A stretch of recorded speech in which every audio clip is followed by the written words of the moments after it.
Hello? I think it's working. How are the audio levels? I probably haven't got the right thing set up. You can't hear me, that's fine.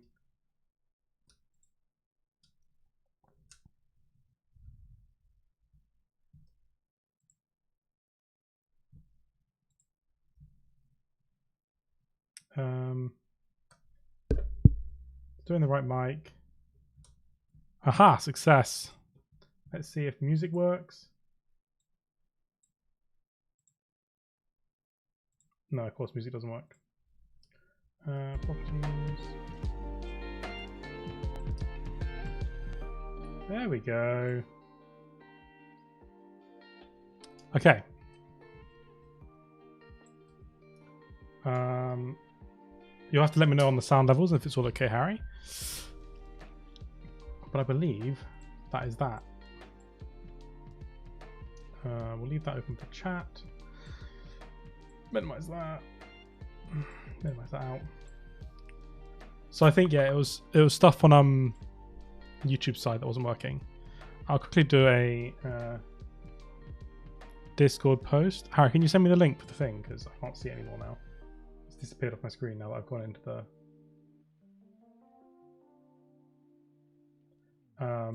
So.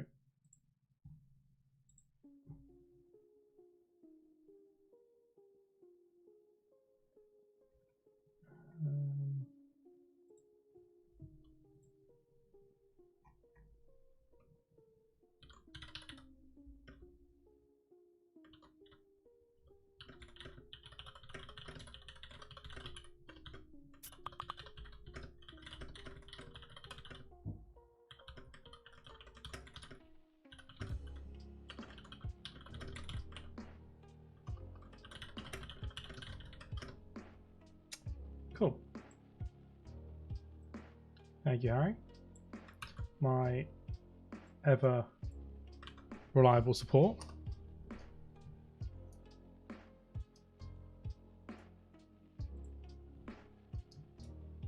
Cool. Let's jump into it then. So I've got my plan for today just in a notepad. I need to do the topology to change the eye movements. Then I need to do the bone setup so I can control those eye movements. Then control setup so that I can control it easily through animation. Skinning and test poses just to make sure it all works. Then I'm going to mirror it so both eyes have the same setup. Try creating fine. Look, stretch towards the top with a sphere. Mercy main. So with the skybox, that's that. We can do an update to that. Yeah, towards the top. So in the top of the sphere, it pinches. That is to do with how the Unreal Sky Sphere is unwrapped. Because I'll do a diagram. It's the same thing that they have with mapping the world, right? Is that if you try and unwrap a sphere onto a 2D surface, you're going to have distortion somewhere, which is why there's no perfectly accurate 2D map of the globe, unless you're a flat earther. Then there's lots of them. Oops, I shouldn't be showing all that. This is all secret work, but it's fine. So let's say, for example, you have a sphere, and you got it's a sphere, and you're trying to unwrap this into a 2D texture. This space if we draw a axis through this, this space at the top. This circle here is this whole strip here, and this big circle here is this strip here. Let's do it in a different color. And then this big blue circle here is this strip here. So, flatter. So on the red circle, I'll draw in yellow, make it a bit smaller. On this circle here, the length is, this long. But this here is shorter than the blue circle, the length of this circle. But here it's stretched out because it's fitting onto a square because it needs to tile. It needs to tile like this. So the problem is that this is going to always pinch together. So if you imagine it, it's more like this. You know, you've got the circle up here and the circle in the middle. It's more like this, how your text is actually going to look. So what I generally do to counteract that is I just use a block color gradient going down. So what I'll do is I'll, you know, take, if this is my texture file and I want to make the sky blue, I'll just use the gradient tool and just go like that. And that'll make it a block color, and a block color won't pinch. That will help with the issue, but that doesn't really solve the, if you want something detailed directly above you, it doesn't really solve that issue. I don't have a perfect answer. You'd probably have to build something more specific to your use case rather than using the Unreal one. But hopefully that answers the question slightly. Bit off topic, but I appreciate the question. So, back onto our wonderful companion robot here. So what we're trying to do is take his old eyes and allow us to give him a bit more expression so he can, you know, be happy, be angry, because there's only two characters in the core parts of the game. When you're exploring, we need both characters to be expressive, emotive, and interesting. And so taking L-P1 a step further and giving him some eyelids was our answer to making him a bit more expressive. Cool. So the current issue with this one, because you know this could be done. Appreciate the answer. No worries, no worries. If you want to send anything through on our Discord, I can take a more specific look at exactly what you've got and maybe give you some more specific help. But that was hopefully a generic answer that was telling you what the problem is. Yeah. So right now, this can only be a flat edge. If I hide the actual L-P1 mesh, you can see what's actually going on here. These are two meshes where I'm just moving a line of vertices. But what I would love to be able to do, going back to my amazing diagrams, I've drawn on the background. Let's delete that. Doing that there, and just fill a new one. I'm on gradient. What I've got right now is a circle with two slots, and this you can be expressive with this. You can, you know, make angry eyes and whatnot. But what I'm looking for is something that can do this shape, or this shape. So basically just adding a bit more control and a few more bones in to make this a bit more expressive and I guess dynamic. We looked at stuff like Orissa's eyes from Overwatch as inspiration. Something like Blitzcrank in League of Legends has this current setup, which is just two slots, and it does work. And you know, you can see expression and all that sort of stuff in the cinematics and cutscenes, but it's not ideal. So jumping back into what we've already got this. If I hide the rig, we've already got this vertex in the middle, which, you know, could be what we use. But I think if we expand that out and to make a bit more of a vague thing, so what I'm going to do is I'm going to file, save scene as, go to my OneDrive, project assets, where did I put open? Let's make this eyelid test 2, just so I backed up this one. Because if this new one looks terrible, then I've got this backup, which is already working with the... I failed to save. Sometimes when you save to OneDrive, at least on my computer, it doesn't save. And you have to re-go to the file location, which is really irritating. But that's the plan. So we're going to make a second version of this eyelid to see what we think of a more expressive setup. Open... eyelid test. You get to see my awful file management site I really need to improve on. Okay, so the first thing I do is go back to here, which is the first pose. Object mode, we're going to unhide everything. We're going to select these two and delete all our keyframes. We're going to go to our attribute editor and put everything back to 0. That'll put everything back to our bind pose, which is why it's really useful to have these control curves, and I want to integrate these control curves into the new setup, but we'll see how that goes. And now we can just select our meshes and go rigging, skin, unbind skin. Because if we're going to start changing topology, we don't want it skinned while we're doing that. So we'll unbind our skin and we'll hide all of our rig. Cool. Now we're going to hide all of our everything apart from our upper lid, so we can just work on one thing at a time. Okay. So as you can see from the top view, it's on an angle, which makes all of our work slightly more annoying because L-P1's eyes aren't straightforward. They're kind of they've got a bit of an angle to them. It makes everything a bit more annoying because everything can't just be flat to the x-axis, which would be really nice.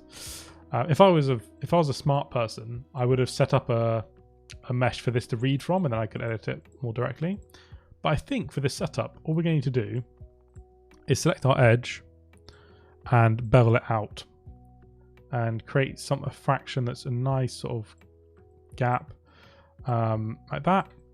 But now this 1, 2, 3, 4, 5. So this is now 5 sides rather than 4, which means that Unreal won't like that at all. So we're going to take our multi-cut tool, just grab this middle and just take it up to this corner, and then mirror all that between the sides. And that will just mean that we have nice clean topology. We've lost our edge loops by doing this, but we don't really need the edge loops in this particular example. I might end up putting a bevel along these edges here in the final version, just to make them look a bit nicer and make them come together and have like a seam, and that would be cool. But we'll see if I end up doing that or not. So now if we show our rig, we're going to need to create some more bones. Because now, if we went back to the original setup, it would still just be the vertices moving in a straight line, which isn't quite what we want. What we want is the ability to move them in a straight line, but then also based off of an attribute, move that middle point up and down. I'm not quite sure what the best way is to do that. Maybe having I like doing diagrams and writing things out when I'm doing them, so I'm going to be doing a bit of that. So just use Photoshop as my notepad. So if I have the bone structure of, you have the face, and then that goes to an eye control, and that goes to an eye middle, eye left, and eye right, and then I can move the eye middle up and down. No, that won't work. I have to go eye left, eye right, like that. So I can move the middle separate. So this is from the top down. So this is like L-P1's face, and then his eyes like that. So from the side, that will allow me have 3 disconnected bones that all go back to one bone at the back, and allow me to move this middle plane independently up and down. That should work. Feels like a lot of bones for this one extra functionality, but I can't think of a cleaner way to do it.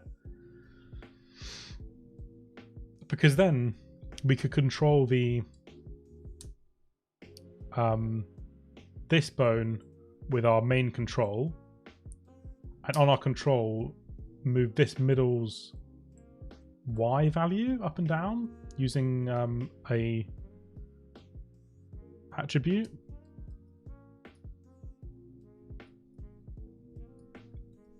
That sounds reasonable. I think that's what I'm going to do. Okay. So that eye control is actually lid control. So right now we've got an upper lid bone. I think for the moment I'm going to... Actually, I don't need to remove these constraints because they'll be fine. But I need to add some bones. This lid upper and lower, I actually want to move back so I can just see what I'm doing a bit better.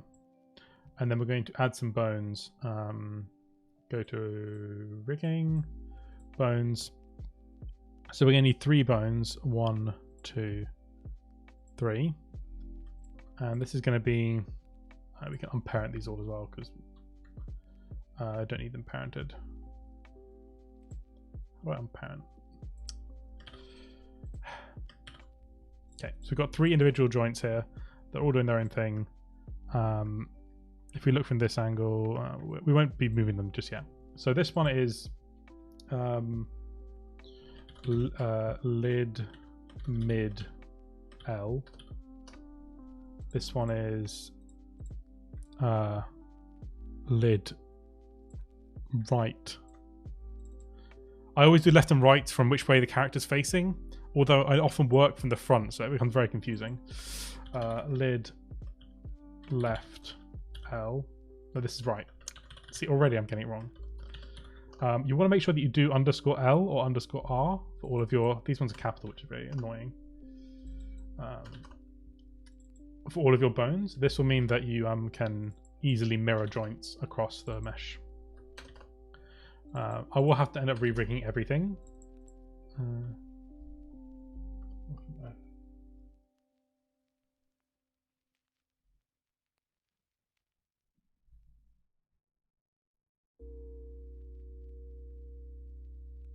Now, why are those two named the same thing?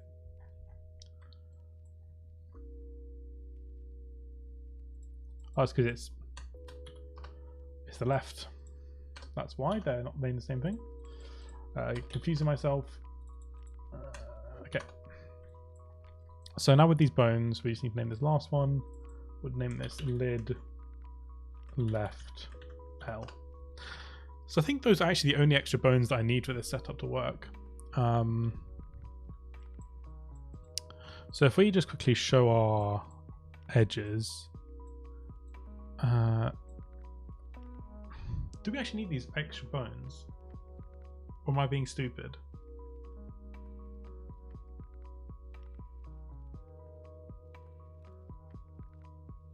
I think I might be being stupid. I don't need these 2 bones. I can just skin this to the actual eye control. Let's try that, because that is a lot cleaner if I can do that. So let's take this lid upper and vertex snap it into that vertice position. That's, you know, it's a nice spot to put it. And let's just quickly hide our bones, because I want to see if I move this face, is that the effect that I want? It would have to move all of them like that.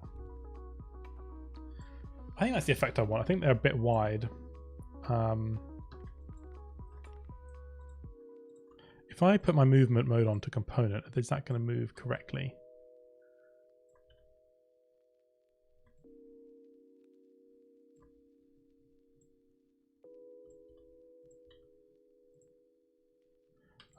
Yeah, it should do. So let's go to scale, and we'll just bring these in a little bit.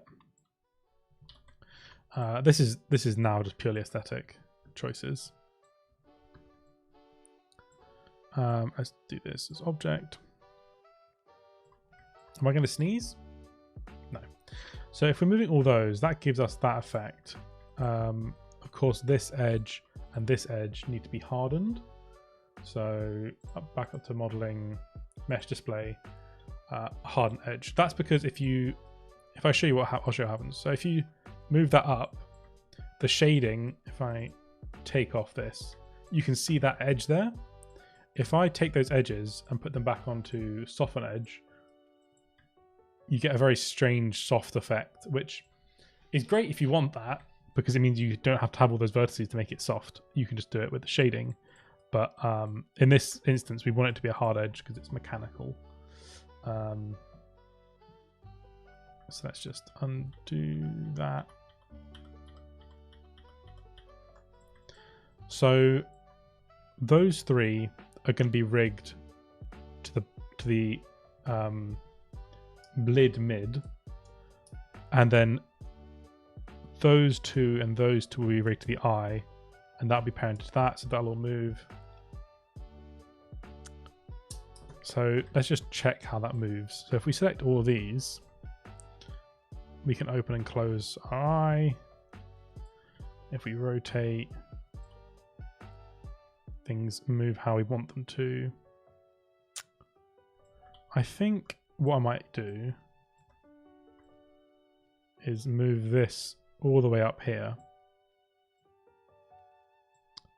And that'll mean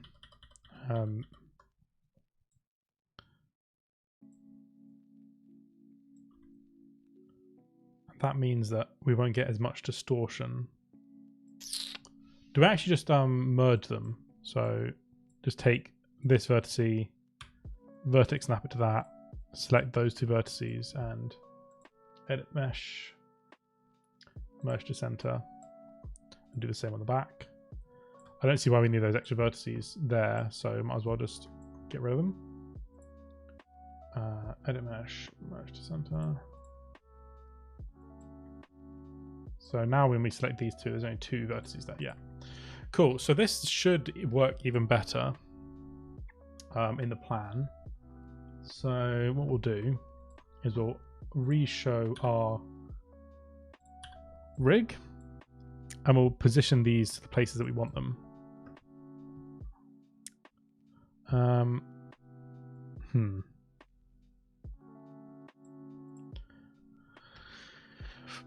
I'm trying to think, if I want this to look nice, I need to think about where I'm going to put these bones. But that's not a problem. That's a very small, minor problem. I can kind of just put them anywhere, to be honest.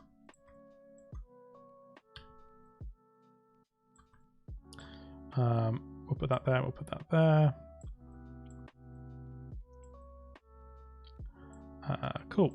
So now that's set up, we're going to take this, go to our upper and press P to parent. And now, hopefully, if we go to our upper control, which is this loop that I made, we can move this around and they all move. However, let's reset the position. So let's delete all these constraints. So now this is loosey-goo. We're going to take this and we're going to move it up until that's lined up like that. Okay. And now we can take this, select this. Now back in our rigging tab, this is where we set up the control to control this bone. So if we constrain and just do a point constraint, does that do what we want? Yeah, and now we need to do the same, but do a constraint and do an orient constraint.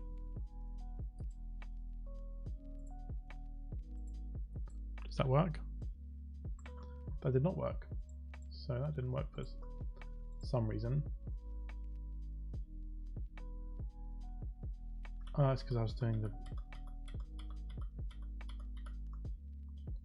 Okay, so we'll take this, upper, constrain point, constrain orient. So now if we rotate, that's rotating. The only thing I don't like about that is it's... No, we want that. We want it to be rotating the child as well, I think. We'll have to see how that looks. Let's give this a test by just going to this and selecting this one lid. And then just doing skin, bind skin. We're going to take this and go into our skin, paint skin weights. This is where we choose what gets to control what. And we'll go to our tools. And we want to take our body and just flood that with a 1 to start with. That gives us a nice base. This is a new technique I've been using for skinning, which is flooding everything to one plane and then vertice by vertice choosing what gets inheritance. It takes a bit more time, but I think the results are much cleaner, and I think it's probably how professionals do it from what I can see from watching streams, because I'm not at all trained in this. I am playing this by ear. So if we go from the front view and we go to paint skin weights, no, first we need to go vertex. These vertices here we'll want to go to lid mid. So we'll flood those with 1. Okay. And then these vertices, 1, 2, and then 1, 2 there. Go back to skim weights, is going to go to our lid upper. And so that was very quick and very easy, luckily. But let's take our control and see what happens when we move it. Okay, so we've got our movement down. How does rotation look? Rotation is looking good as well. I realize I need to harden these edges because I'm getting that shading issue in the middle because those edges are soft and it's trying to shade evenly all the way through. So if we just set that back to 0, we'll make sure that this isn't zeroed out anymore. That's very annoying. It's fine. So if we go edge, select this and this, and just go modeling, mesh display, harden, that should fix that lighting issue when I rotate. Yeah, so now it's being lit as a flat surface, which is exactly what we want. And it looks like that parented middle, if we show our rig again, that being rotated is exactly what we want, because that rotation is causing that to stay as a nice straight line. Okay, so that's the basic functionality we wanted. Let's zero out our values again. And we're going to take this. Now, I can't remember quite how you do this. I believe you go to Attribute Editor, Attributes, Add Attribute, and we're going to long name it. We're going to call it Mid-Lid Offset. It's going to be keyable. It's going to be a float. It's going to be scalar. I think we just add it. Now, no.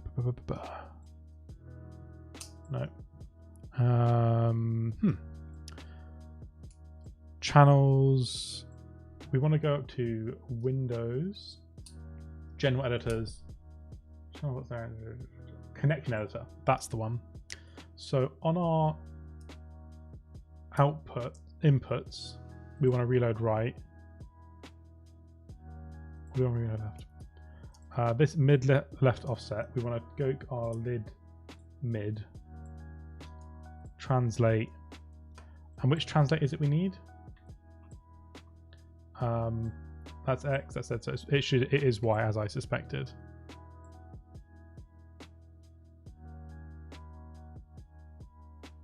Okay, well that kind of worked.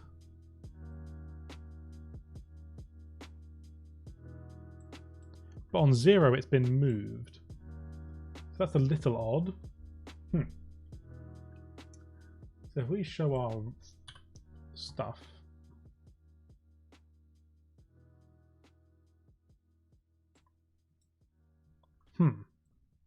That's a little odd. Why has it moved it? It's moved it into the position of the other.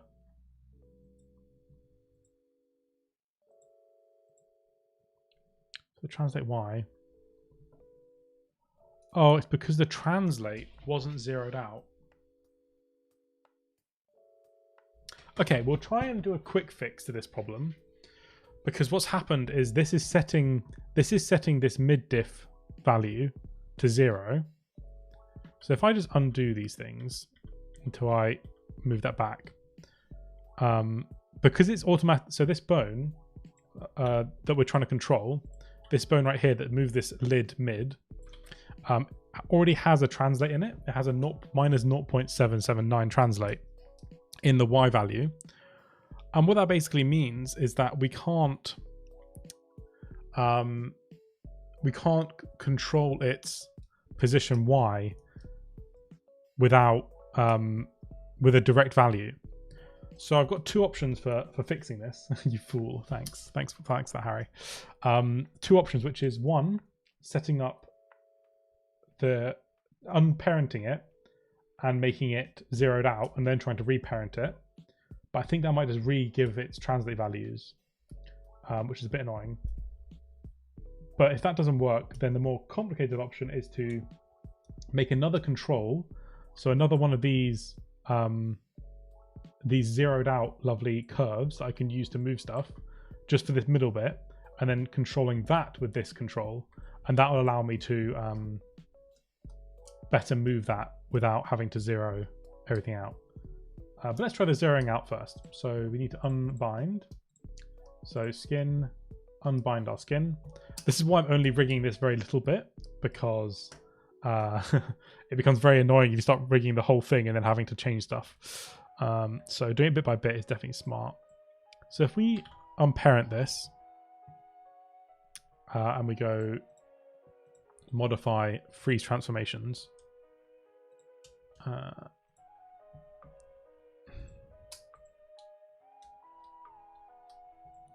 okay, so you can't let's see if I can actually get my skin back. So I've got my skinning data back. So as I suspected, you can't freeze the transformation of joints because they are inherently linked to their position, which is why you make controls in the first place. So we'll go with the other option, which is creating a new control to be able to move this stuff around. So we want to go to curves and surfaces and make a new curve. And these curves don't appear in the engine, won't be useful for like showing stuff inside of Unreal. But what they are useful for is in Maya, controlling and moving stuff. So I'm going to snap this by holding down vertex snap to the position of that joint. Let me just think how I want this to look. Maybe like that. I don't ever need to like select it itself. So I'm going to make it nice and small. I also want to rotate it so it's in line with the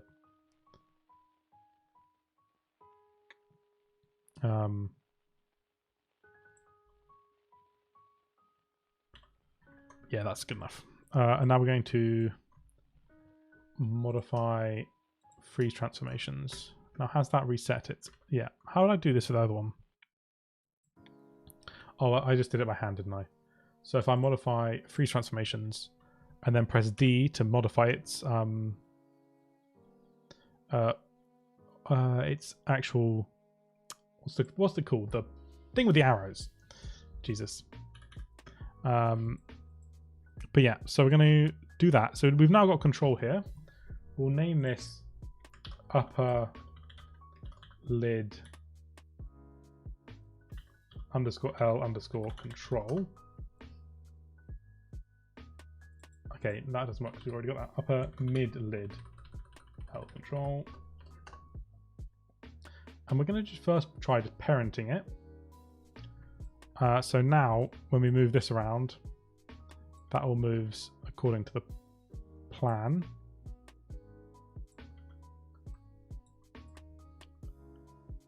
I don't know how this is going to go. But we'll see. And so now in here, we're going to our mid offset. We're going to go to our Windows general editors and our channel edit, connection editor, which is where we set up that connection earlier that didn't work. So we're going to reload left with our main control, reload right with this, and we're going to take our mid offset and set it to our translate Y. And nothing's moved this time, which is what we want. And so when we select this and go mid offset,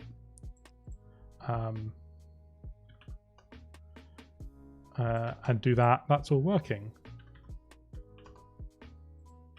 It's going at steps of 1, so I wonder if I can change that, because I don't really like that jumpiness to it, because I need finer control. So let's just go to our edit attribute editor, and then go attributes, edit attributes.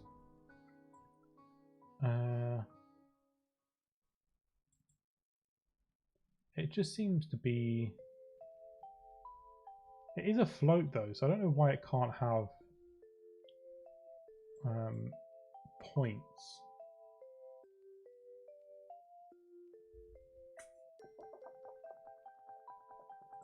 Well, I'll have to look into that at some point, but it works. It's just not quite as fine-tuned as I was like. I mean, I can just type in the value, so it's fine. So let's take this. And the last thing we need to do is our actual lid mid and our control. These need to get a new constraint put on them. So constrain, and let's try a point constraint, and let's only constrain the y-axis. So now, hopefully, when we go to our attribute editor and move the mid lid, it's perfect. That's what we want. So let's add it to 0.5, and if we rotate this, and increase this, that's working exactly how I want. I mean, that is nothing but a Christmas miracle. Well, that's working. So the last thing that we need to do is, well, I say the last thing. The last thing for proof of concept is to make a bottom lid, rig it, test it, see if it looks okay with the different poses. Producer making sure I'm at work. Thanks, Emily. I'm doing lots of hard work. I've got eyelids. What song is this? It's royalty-free lo-fi hip-hop. Because I mean, we're not on Twitch, so we haven't got the drama at the moment, but YouTube's has had its fair share of DMCA drama. So all royalty free for us. Thank you very much.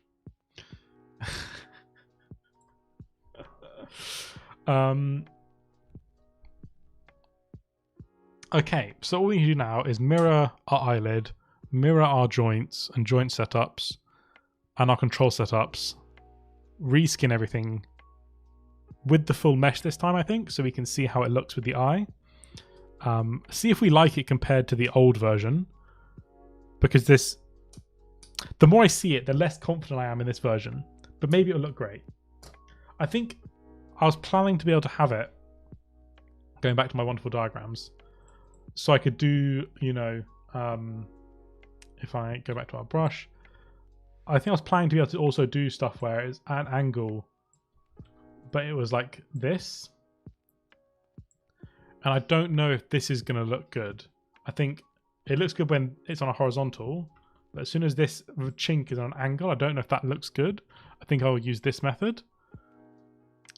But I can do that actually with this setup. I just set the offset back to 0, and that'll happen.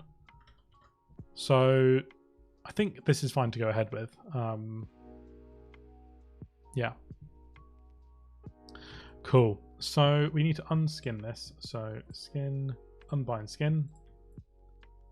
Cool. And now we're going to basically recreate all this stuff on the other side. So I'm kind of going to do it by eye just because I'm lazy. And there's no need for it to be like pixel perfect. So this is the old topology of lower lid, which is not what we want. What we want to do is delete this, duplicate this, move that back into the right position, set its Y scale to -1, and now we've got perfectly mirrored eyelid. Should I put in the bevel at this stage, knowing that I'm going to want it? Yeah, let's do that. Let's put in our bevel. Let's hide all of our controls. So if we go to our edge and we select this line and this line, and just modeling, add a slight bevel like that. And I need to make sure that I fix up the topology on the edges. And take these edges. I mean, these edges don't actually matter because they won't ever be seen. But just in case there's any shading issues, mesh, edit mesh, mesh display, and harden. But I think we don't actually need these faces in the edges, so we can just take those and delete them. Then we don't have to worry about our topology at all, because we only ever see these faces. Those faces are the only ones we ever see in this lid setup. Everything else is hidden behind smoke and mirrors. But I think if we turn off this, that's going to look better once we duplicate it. Don't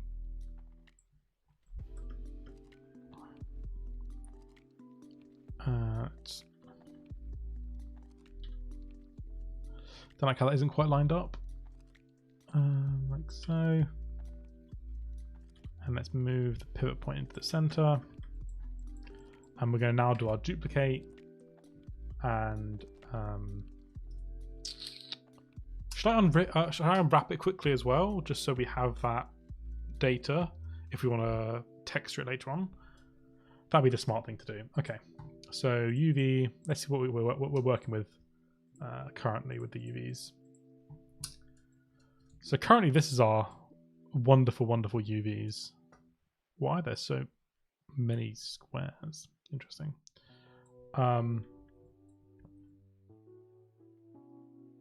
Let's just restart this from the beginning. So we're going to go to... I'm not used to having this on my screen, but I don't want to have it on my second monitor because it's just hidden from everyone then. So on our UV, we're going to UV planar.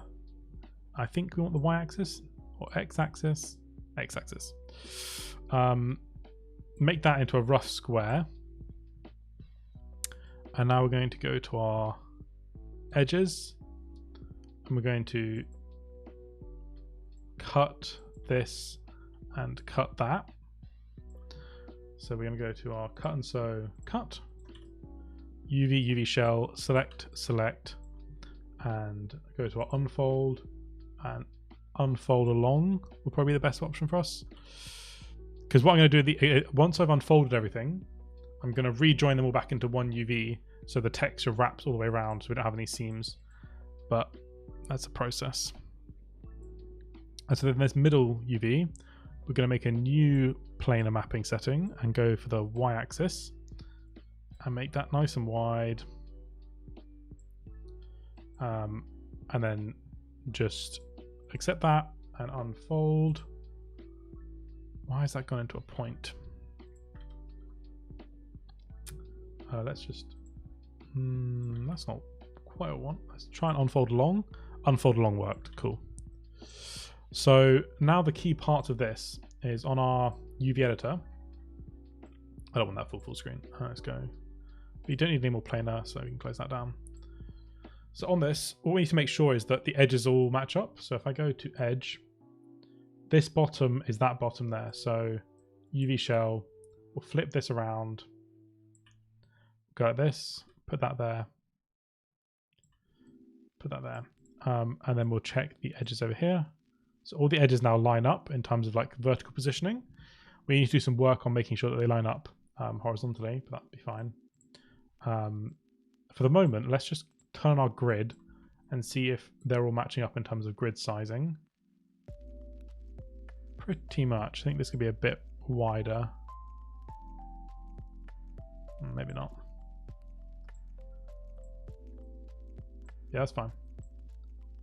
We definitely have some strange pinching going on, but hopefully that can get fixed with the once it's all linked up. So what we're going to go to our individual UVs, and take these. We're going to scale them down so that they line up like so. Take these, scale them down so they line up like so. And now we can move these much closer together, and that will should fix, I should say, any issues around sewing these edges back up. You don't have to re-sew the edges together, but I like to do it because it means that you get a seamless texture at the end, which is something that, you know, is sought after in the art world. Seamless texture, and it makes the texturing process a bit easier for people that don't want to go into Substance Painter and do more complicated texture setups with baking and stuff. So I'm just lining these UVs up. And what I'm going to check again after doing that is the deforms aren't horrific. So I'll minimize that out. And it's actually fixed up a lot of those deforming issues around the middle. There's a little bit of deforming around the edges, but generally that's looking pretty good. So let's open up this UV editor again, turn off our grid. And what we're going to do is go through our edges and just connect them. So these two edges are going to so. These two are going to so. And so on through all those edges. Sewing them all up. I might need to move some stuff around just to check any, because the UVs are moving. The U points are moving. So we might need to do some moving around to fix up any deformations afterwards, but this is a worthwhile stage just to make but by moving them close together we meant that we should minimize that, but this should make texturing much easier. How do I sometimes when I'm talking I just forget keybinds and start moving everything around like an absolute crazy person. It's the problem with doing work in a bunch of different 3D softwares, is that they all have slightly different like controls, and it becomes very confusing very quickly. So let's turn our grid back on and minimize that out, and we can see that there's a bit more pinching down here. It's a bit squeezed together. So what we should be able to do with that is just widen out those middle sections a bit, and that should fix everything. So if we turn our grid off, we should just be able to go to our UVs, select all of those, didn't get that edge one, and just move them up slightly, and that'll squidge that together a bit. I did turn the grid back on. Turn the grid back on, minimize that out, and see how we're looking. Yeah, slightly better.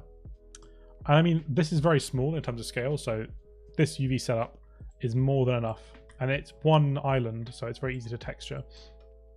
Even if you want to do like hand textures inside of Photoshop, it's still very easy to do. So let's turn off our grid and we'll close it out. Might as well move it into the center. There are going to be 4 of them, and I think having them as unique textures would be wise, just so I can make a texture file that has all of them in. That'd be good. In case of any baking issues. Like, overlapping textures doesn't really matter for like base color and like actual textures, but as soon as you start using it for like light map UVs, you don't want anything overlapping. You start getting some real issues. But yeah, cool. So that was a quick sidestep from what we were planning, but that should help us in the future. So let's take this, duplicate it, move back into position. We'll rename it, because renaming is key, to lower lid, and we'll do what we did before, which is set its Y scale to -1, and now you can see where the value of that tiny little bevel and chink has happened, because now we can actually see where those eyes close, and it means that we're going to get some nice shadow information in that crevice. If I wanted to stylize it a bit later on, I would add some edge loops maybe, and create some like chinks where like something's been caught in the eye and it's created a dent or a chink. I'll add that for the detail, but for this setup and testing that it all works, this should be brilliant and more than enough. Because again, like, it's L-P1N's eyes. You're not going to get that close to L-P1N's eyes that often. So adding in extra mesh data is kind of wasted polygons in some sense. Although this is very, very low poly, like this shouldn't have any performance issues. Okay, so this is actually in the center already, I think. I mean, it's not quite, so we'll duplicate this control, move on to this, and we'll make this the right control. The hard part now is doing the bones. So what we'll do is we'll show our bones. And all we want to do is have this bone in kind of the same position as there. Can I show the grid through? I can use that to help. And we need to create a new bone. So if we go to our rigging bone, just make a bone, and we'll set its position to the exact position of the other one, and then just move it so it's mirrored. And then we'll take it to this and parent it. And this is where we can do some fine tuning on the positioning.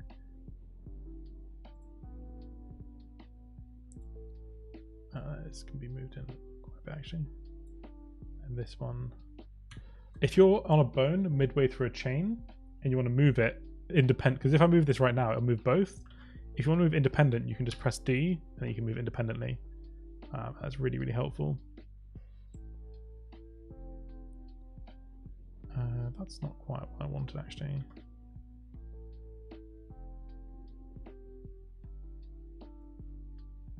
And like I said before, I'm just going to do this by eye. It doesn't need to be perfect at all. So just doing it by eye is absolutely fine. And now this mirrored control, we're going to vertex snap that.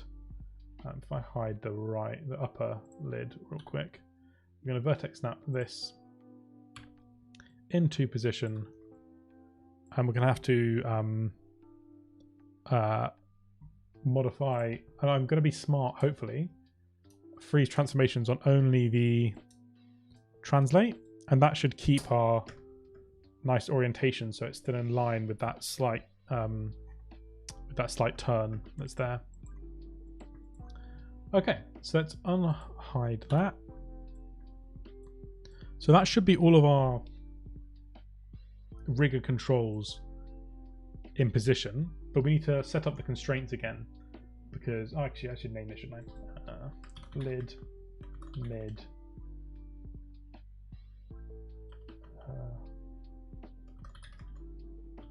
okay, I need to add another word, lid, lower mid, just so I don't get confused between the left and the right. Okay, so that's that set up. So now what we need to do, how did we set up before? So we had the point constraint between that one and that one, and the point of the orient. So let's do the point. So the main control for our left lower, we'll select our left lower one and constraint, rigging to get our constraints, and we'll do a point, and we'll do an orient. And then we'll also take our other control and our mid lower and do a constraint point. And that's added what we want. Now the last thing we need to do, wait, why is that? Did I delete something? Nope, because I'm stupid. Maybe. I just parented it by accident. I don't know how I did that. I don't know why I pressed to do that, because it parented it without me pressing P. My hands were nowhere near P, but it parented, so interesting that one is. Okay. Jinx has got new work to show me. How exciting. Cool. So now what we need to do, now we've got that set up, we need to make sure that, because up here we've got this mid-lid offset that we can use to move our bones around. We haven't got that on this bottom one yet. So we need to go through that process again. So we need to add an attribute. I'm going to call it mid lid offset.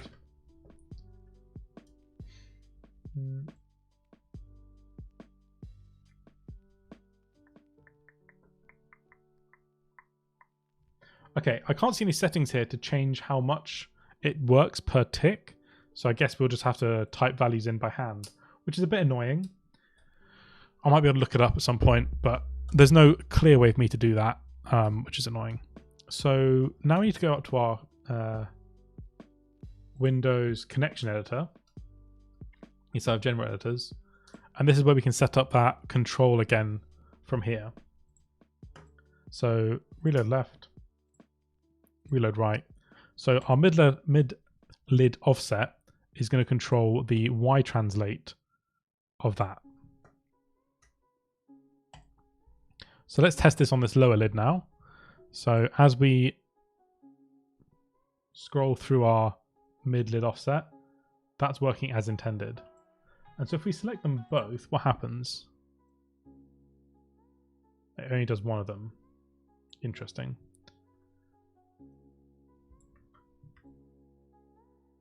Okay, well I can't move them both at the same time, which is a bit annoying because I think they're generally going to be moving together. I doubt I'm going to have one flat. I should know, because if I want to raise like an eyebrow, I guess I do want to move them separately. So that's fine, I think.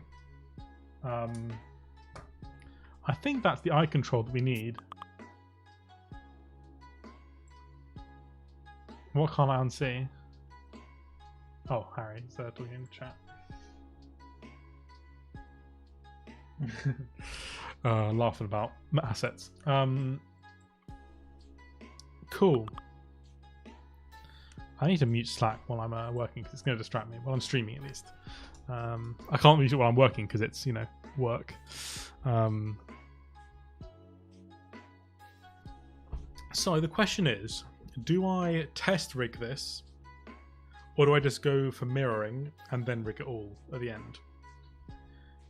The intelligent person inside of me is saying, it's intelligent or it's stupid. There's someone inside of me saying that I should just go ahead, blast ahead and get going with it, because that'll be faster. But if I do it all and then it's bad, I've got problems.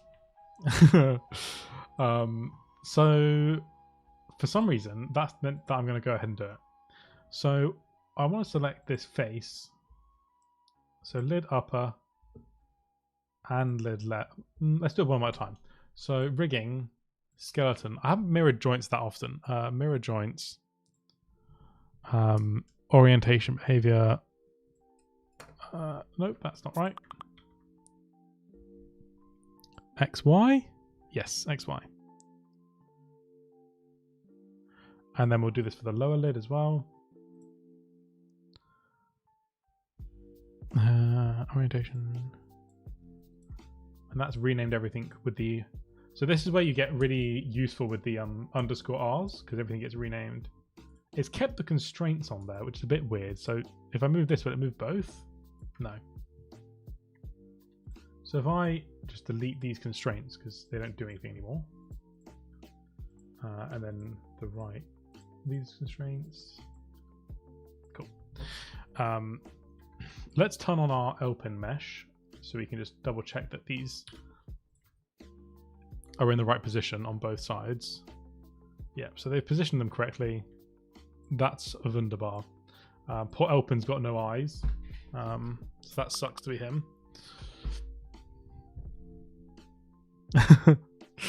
Thanks, Jinx, for... okay, so if I take off L-P1N mesh, all these meshes now need to be mirrored.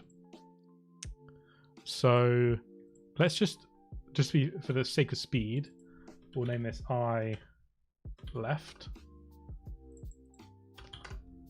I really want to do capitals, but I think lower looks better. Completely personal choice. And that's given us a... in our modeling toolkit, are we on a custom? Okay, so let's go to world. And then we'll, if we just change that to minus.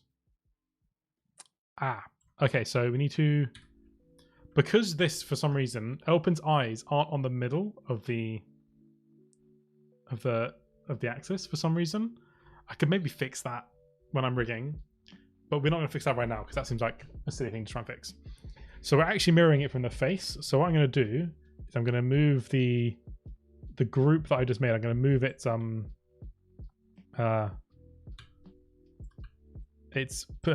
orient pivot point to the middle of the face, and then we can scale it across and they'll be mirrored nicely. So check that's all 0. So we're going to duplicate this eye left. I'm going to name it eye right. And whilst we're here, we're going to name highlight our upper lid R lower lid underscore R. We'll do the same for these ones. Underscore L underscore L. This is why naming is really important, because otherwise you get lost very quickly with what the hell's going on inside your own project. So I write scale Y -1. Nope, scale X. No, scale Z. Scale Z. So we've now duplicated our eyes, our wonderful, wonderful eyes. And the rotations and positions are all correct. However, this group now will have negative settings. So hopefully we can modify freeze transformations. No. So what we're going to do is we're going to take these out of the group, edit, delete all by type, history. We can delete this group now. Now though, these have minus scale, and if something in Maya has a negative scale, when you bring it into Unreal, the inside of the mesh will display the texture and the outside of the mesh will display some weird distorted version of the texture. So you can't import anything into Unreal that has negative scale. So the way you fix that is a very thing we've done a few times, which is freeze transformations. And I'm only going to freeze the scale. So we're going to apply that freeze scale. And that's not doing what I was expecting.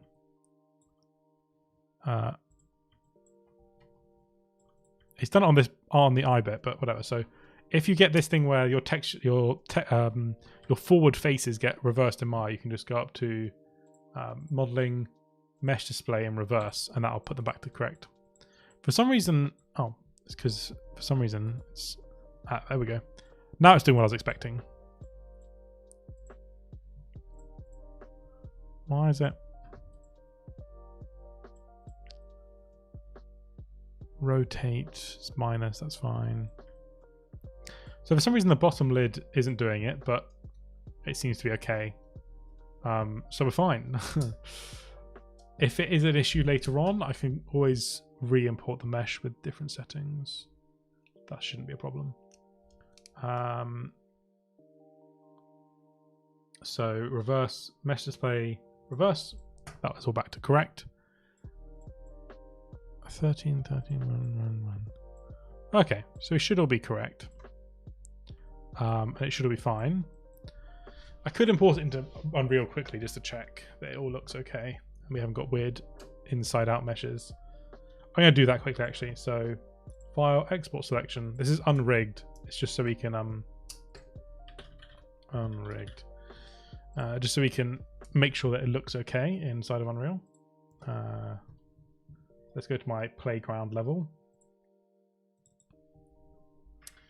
It's good to have if you're doing a big project, it's good to have levels where you just test stuff out, and so you're not affecting anything inside of the actual main game. Just because if you import something and mess something up, it's just not great. Testing out lighting and stuff. Okay, so where's our L-Pin? I'll just drag into here. So inside here, unrigged. Just going to drag it in. Auto generate collision. Combine meshes is key. You always want to do import normal and tangents, because all that work that we did about hardening and softening edges, it will reset that to an automatic setup should we not tick that, which is not what we want. And don't create materials, because we've got materials inside of here that we can use. But all we're doing is opening up and making sure that those eyes, you can see on this eye over here, this the left eye, see how that one looks odd, like it looks like it's offset. What's actually happening is we're seeing the inside of it and not the outside. So back in Maya, this one right here, as you can see, has a scale on this Y of -1, and that's because I forgot about it earlier. So it's freeze scale, only freeze the scale. We'll apply that, and it's gone black, showing that it's reverted the inside and outside. Mesh display, reverse, and we'll re-export. Export selection, unrigged, open up this again, and we'll right click and we'll just re-import.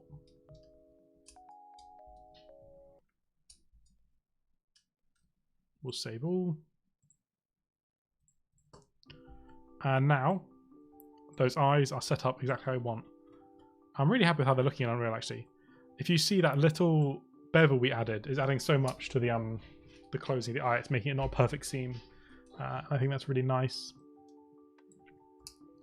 But yeah, that's looking great. I'm really happy with that. Can't wait for Open to have his little eyelids opening and closing. It's gonna be great. Cool. So that's proof of concept on the mesh inside of Unreal. I could try opening it slightly and seeing how it looks with the lights. But I don't know what I'll do to fix that. Actually, I don't know what I'll do to fix that. No, it'll be fine. It'll be fine. We don't need to test that out. Okay. So our rig and mesh is ready. I'm going to group the mesh into one thing and name it mesh. You can skin multiple meshes to a single rig, which is really useful, especially for hard surface things. But it does make it a bit more complicated when it comes to the skinning process, or easier depending on how you look at it. Which is weird. It's harder and easier all at the same time. But I think we should fix this issue that I've got with if I hide the mesh. Right now the skeleton isn't centered along the center line. Oh, I haven't done the controls. Duh. So as you can see, the controls are on the left eye, but there's no controls for the right eye yet. So we need to make sure that we add those so we can move both eyes in the same way. Should I do that before or after I fix the rig positions?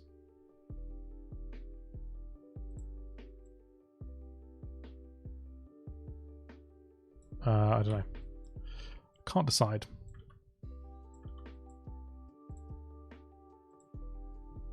Why was that not moving? Are there any keyframes? There are keyframes here.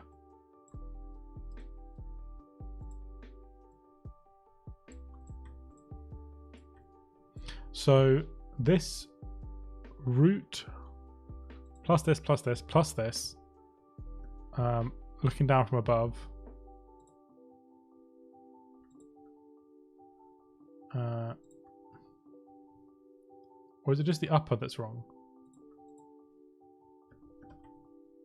The lower body is fine, isn't it? So all of that, let's unhide this mesh so we can see what's going on. So the mesh plus the upper plus the controls need to... Oh god, this mesh is so high poly. Okay, I'll hide the mesh.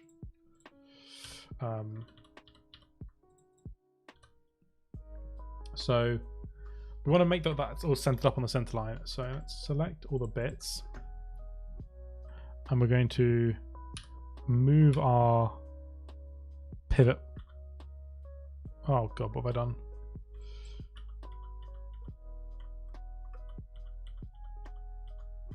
Huh. That's not quite what I wanted to happen, but that's fine. We can fix that. If we go like this and drag that down.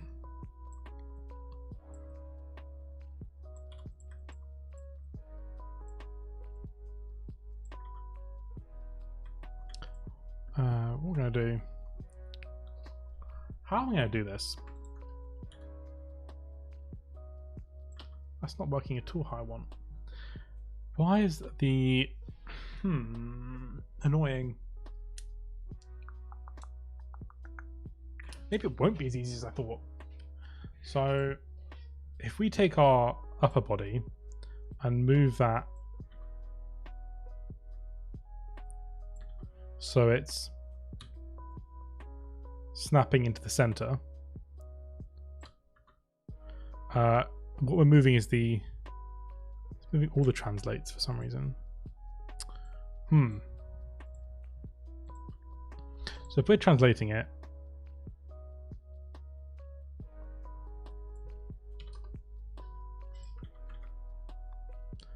we want to translate it minus 320 is what we want to do. We want to translate it minus 320 in the Z. So now if we take our mesh, which now is in the wrong position, you can see that the eyes don't line up anymore. And we want to take its Z translate and do minus 3.20, and everything should line up again. The only thing that hasn't accepted that as an option, minus 3.2. Sometimes we have to undo all of our controls.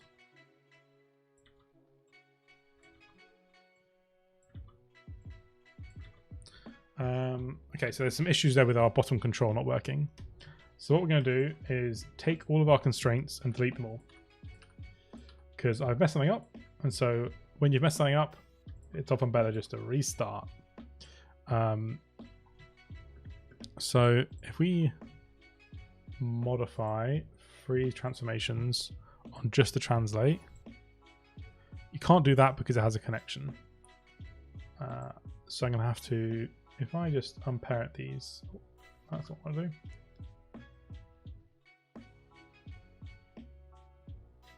And then I do modify freeze transformations. Yeah, that works. Modify freeze transformations. We'll double check that these controls are in the right place. Yeah, they all look good. The eyes look good. It looks so odd with just the eyes up. It's so strange. Okay, so where we're at now, we need to reset up our connections between the controls and the actual bones. So lower, upper,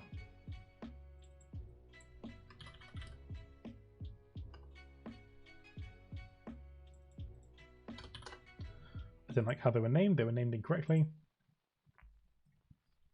Cool. So we'll select our main control and select our upper lid L, and we want to do a constrain point, and we want to do all. That was the problem, is it only had Y on, and we also want to do that between.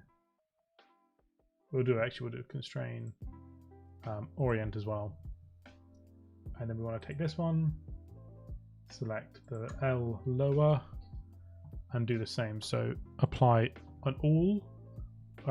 Because we only use the Y for the up down of the middle section, we didn't set the constraints back to all for the other ones, which was silly. And constraint orient. So now if we move these, they all move in all directions and they rotate in all directions. Cool. And we can zero those out and they go back to their bind pose. Perfect. So now we need to mirror that all onto the. No, now we need to do the little middle bits. So upper middle left. Go to upper middle left, and we'll do just the Y, and we'll apply, and we'll do the same for the other one. So now we should be able to affect our mid lip offset, and that moves that bone. But the lower one seems to be doing the upper one. So that's not quite right. Well, they're both doing the upper one.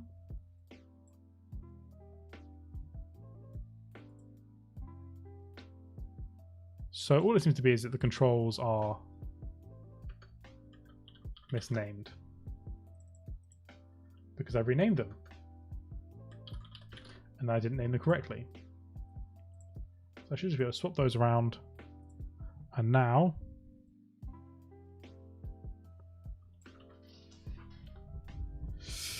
okay, I've messed it up entirely. Good job me.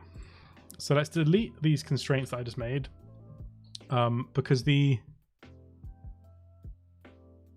moving the right control, but the control was moving the wrong lid. So the lower lid and apply, the upper lid and the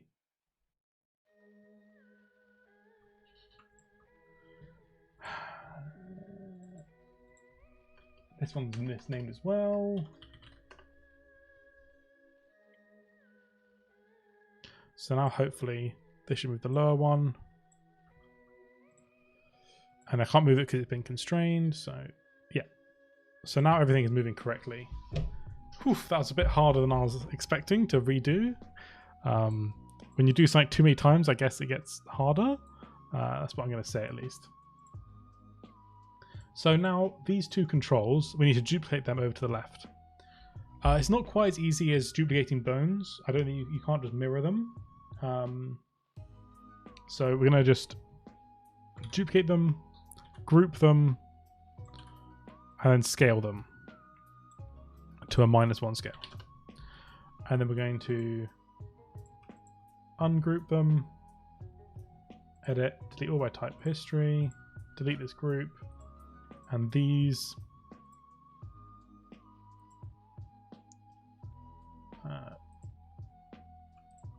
Both need to be opened up so we can select everything and modify freeze transformations. However, has that frozen the scale? Nope. So modify freeze transformations on the scale. And that should fix that. The translate of those isn't quite right. So modify, can I freeze the transformations of these now? No. It should be fine though, because all I need to do is, I'm not controlling those with the actual keyframes, so I don't need to zero them out ever. So it should be okay. Do I fix that issue? No, we're not going to fix it. It's a fine issue. It will never come up as a problem. So now we've got our controls mirrored, we need to redo our constraints, which, as we all know, that I'm amazing at because I showed my prowess a second ago. So let's rename these to R as well, so that we know what we're doing. And I'm not going to mess up the constraints this time because I only mess up once on everything. That's a dream that I like to have. I only ever mess up once. Okay, so the upper R lid is going to control this, and it's going to control its orient and its point all. And the lower lid R is going to control the lower R. It's going to control the orient all, the point all, and the orient. Constrain, orient. And then the upper mid lid right is going to control the, this is misnamed, it's going to control the upper mid R Y value. And the same with the lower. And so now, does this work? No. So I need to reset up my mid-lid offset connection. So we select the actual control that we want to move. We go up to our Windows. We can close this out. Windows, and go to our General Editors Connection Editor. With this mid-lid offset, we want to reload the right with that. We want to, so reloading the right, all that does is tell it what whatever you've got selected, that's what you actually want to be affecting. So we want to affect the translate Y. And the same with the lower lid. We want to reload the left with the lower and reload the right with the lower. And with this mid lid offset, we want to control the translate Y. Close. I just noticed that the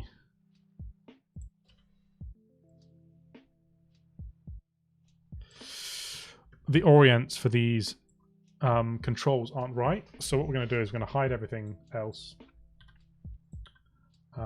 just so we can focus on these. And what we're going to do is going to open this up. Actually, we do need to see the lids. So let's hide the main mesh and let's hide the, let's leave it. So this right here, remember on this side, they're lined up. They're not lined up. because I've got it set to what? No, it's on object. Did I reset the rotation? No, that's really annoying. Okay, so let's just go through and do it for each of them then. Let's just make sure that they're all lined up. This means that they are going to rotate how we want them to. I haven't found a smart way of doing this. Upper lid. D. A quick tip is if you move your mouse further away from the thing you're rotating, you have finer control. And the lower lid, so it's not actually changing it for the object. Am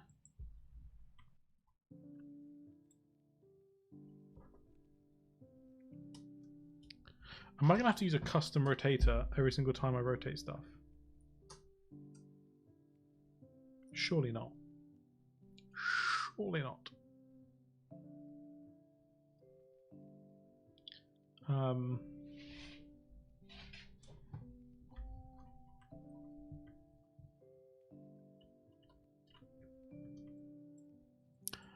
Let's see if there's a way to modify bake pivot. Okay, maybe this is what I need to do. So if I set the rotation up as what we want and then bake the pivot,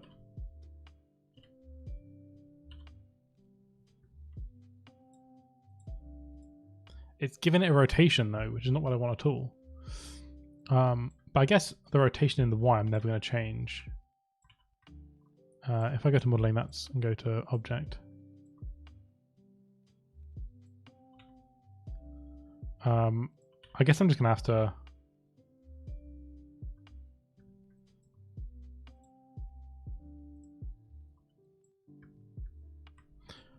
put up with the fact that there's a bit of I could maybe lock that value so you can't change it. That'd be the smart thing to do. Oh, so set that up to the right angle and then bake the pivot, and they're both baked. Yeah. And so now on my controls, I'm going to go up to this. I'm going to get the visibility and scale, and I'm going to, there should be a lock and hide. Lock and hide. And I'm also going to take the rotate Y and the rotate Z actually. I'm going to lock and hide those as well. Because I'm never going to want to key those. I'm going to do the same over on these left ones. So visibility and scale. Lock and hide. Rotate Y. Lock and hide. And I'm going to do this on the middle ones as well, just because I just want to lock and hide everything that isn't translate Y. So if I lock and hide selected and I move this, okay, that all still works. Okay, so that should be the rig finished up. I think I said that like 10 minutes ago, but I think this time it is actually finished up. So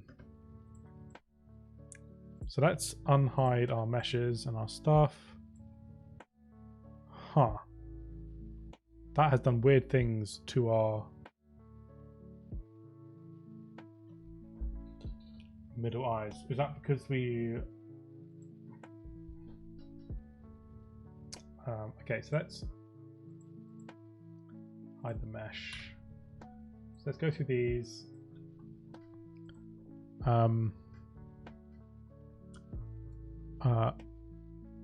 Unlock. Can we... How do we show all?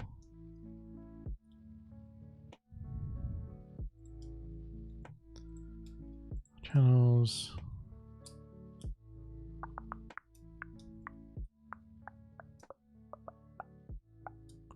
Okay, so I need to look that up because I don't know how to do that in Maya actually. Maya show hidden attributes. In the channel box menu, if I edit control, channel control.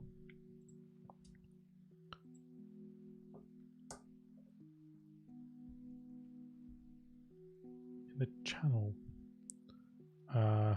edit, channel control.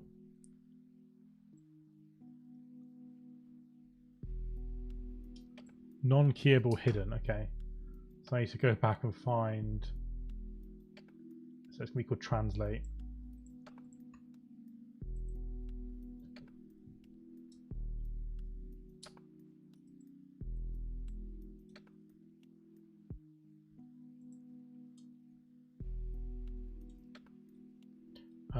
So translate X and Y, move.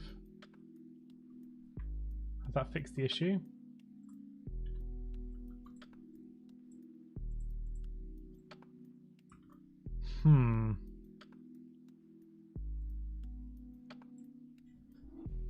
Let's actually try relocking them. So translate for this, the translate X and Z, move into locked, and the same with this.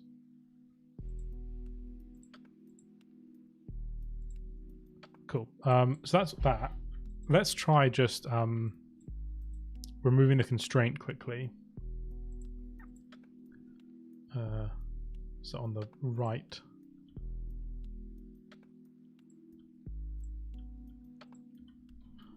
Can I just move these by hand now?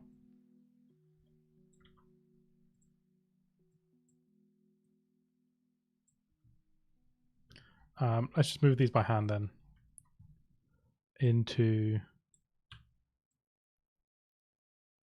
that position.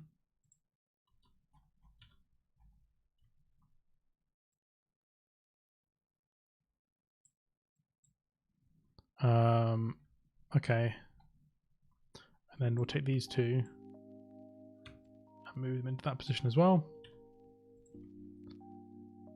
That should be fine. And then we'll grab this lower mid R, and do constrain point on the Y, maintain offset. Yep. Set layer override animation, wait 1. And then we'll do the same for all of them. Apply, do this one to this one to this one. Then upper mid, apply. And so now we should be able to move that around as so, and do our offsets as so. Cool. And we've only showing our keyable things, which is really great. The only thing I'm worried about is the fact that these, for some reason, have their rotation, or their pivot point put back into the center of the world origin. And I'm considering whether I fix that now or if I deal with it later. Because I never actually have to move these by hand. So I don't think it matters. As long as this eye functions how it's supposed to.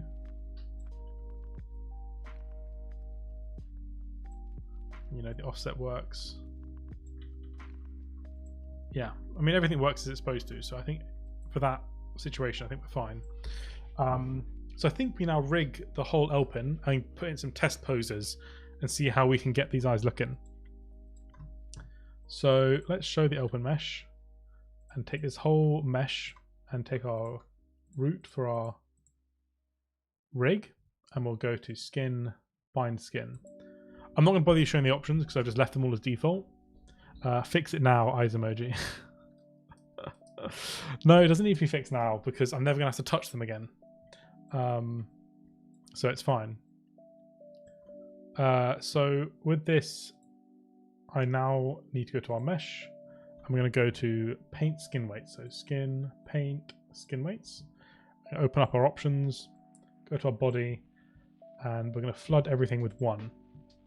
So now the body is controlling everything, which gives us a good base to work from. So let's hide our main mesh because it's just annoying to have it there. We're also going to hide our rig and our controls. So we're just looking at our eyelids. I can't... Oh, it's because I've locked the hide. Okay, they don't interfere with... Okay, that's a bit annoying. But whatever. I guess I've made my bed. Now I have to... So. Let's go to our eye left. Our upper eyelid. These middle vertices are going to go to our... Why is it named incorrectly again? How do I keep messing this up? Upper mid left, upper left, lower mid left, lower left, upper mid R, upper R, lower. Why are there two? Oh, it's because lower R, lower left. Jesus, I'm so dumb. I'm so dumb. Okay, it's fine. We are all okay. Calm ourselves.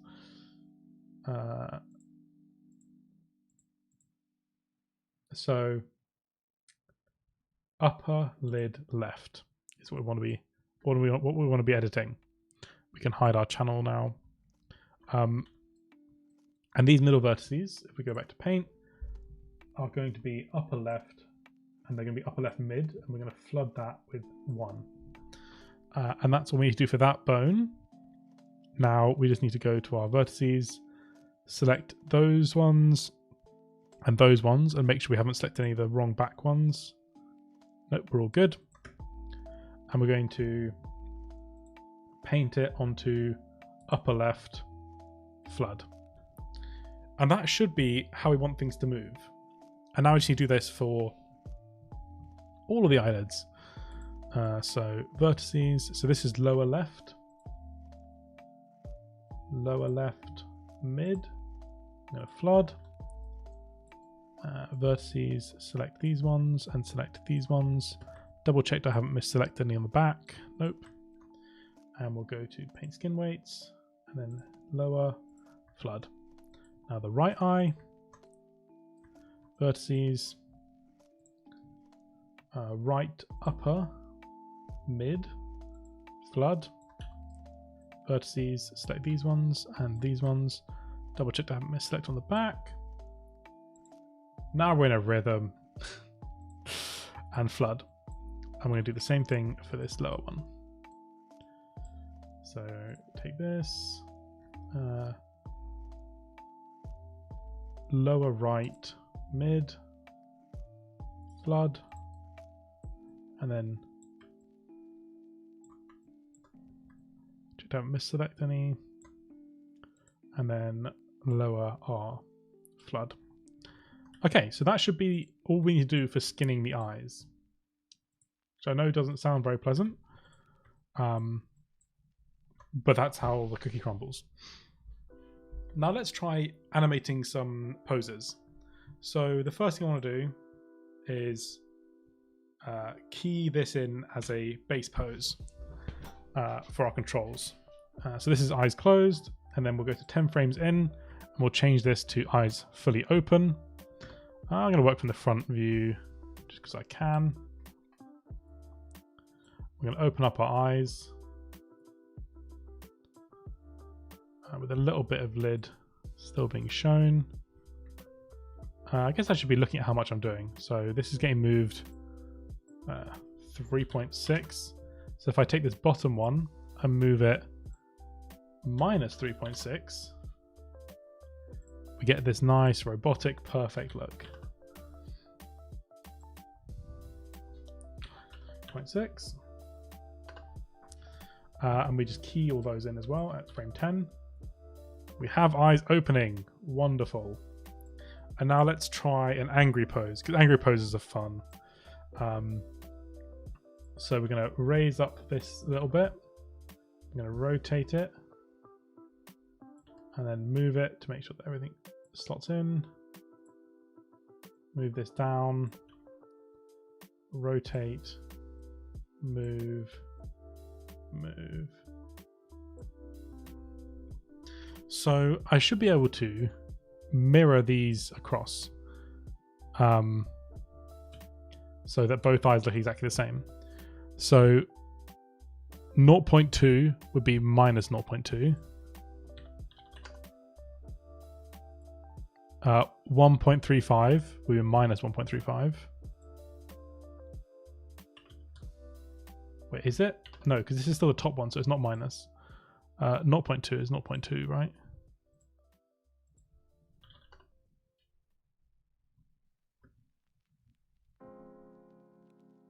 Why is the translate X moving at all, actually? I don't want to move the translate X at all, because that's moving it like that way, which isn't what we want to do at all. And then the rotate is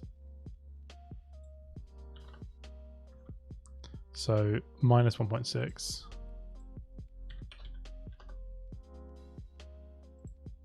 And the rotate is minus 41.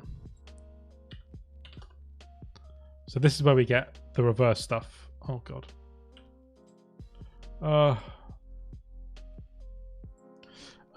So this is where we get the reverse things going on. So 41 and then 1.6.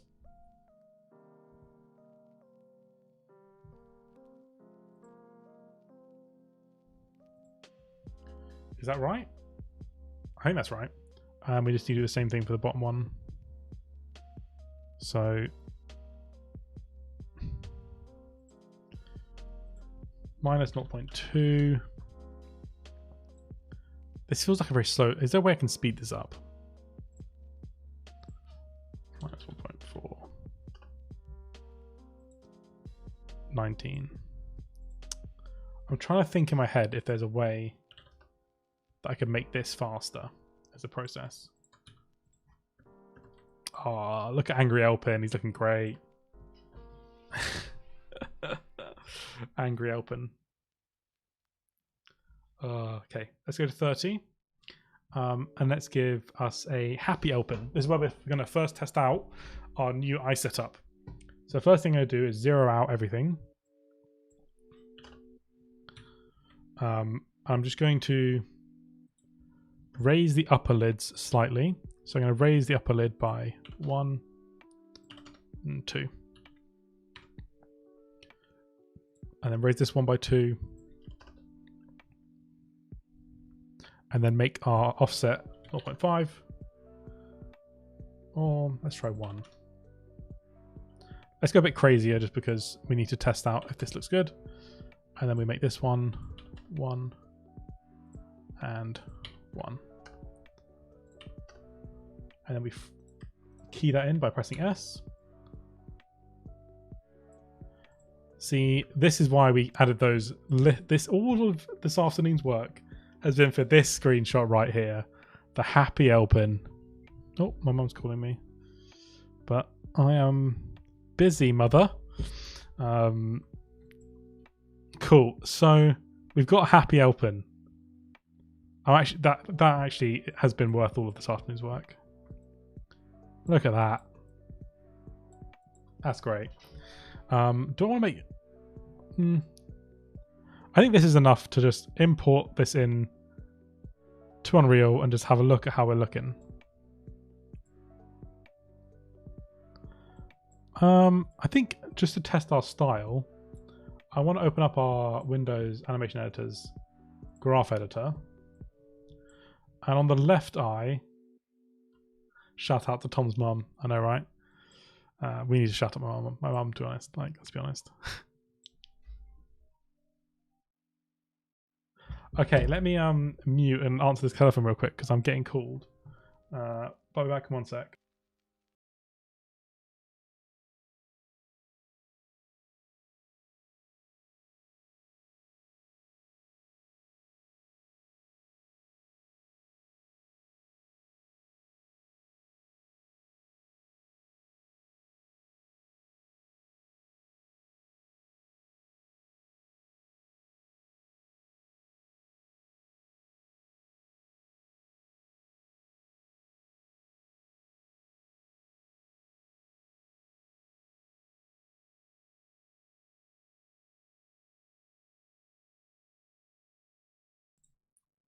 Okay, all is well. Life is good.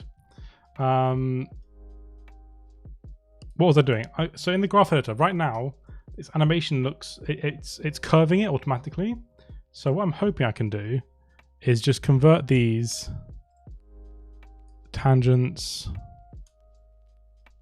linear and do this for all of them. I'm just going to set them all tangents linear, and maybe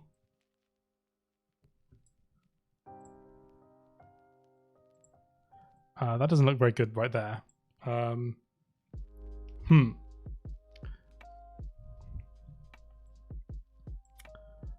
Let's try and make this look good, seeing as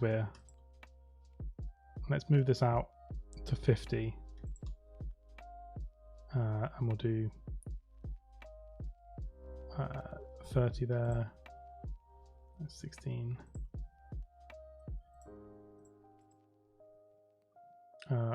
Copy these frames, paste the frames.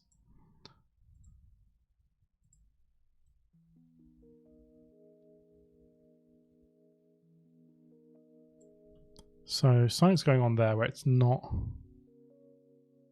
So this one right here is not liking this.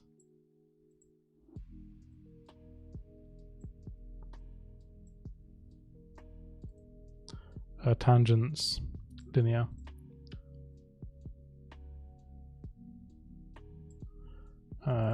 Tangents linear.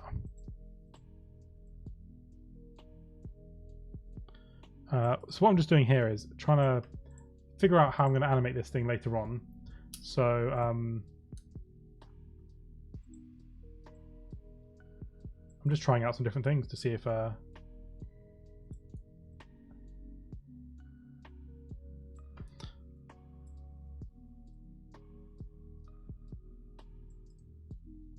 copy,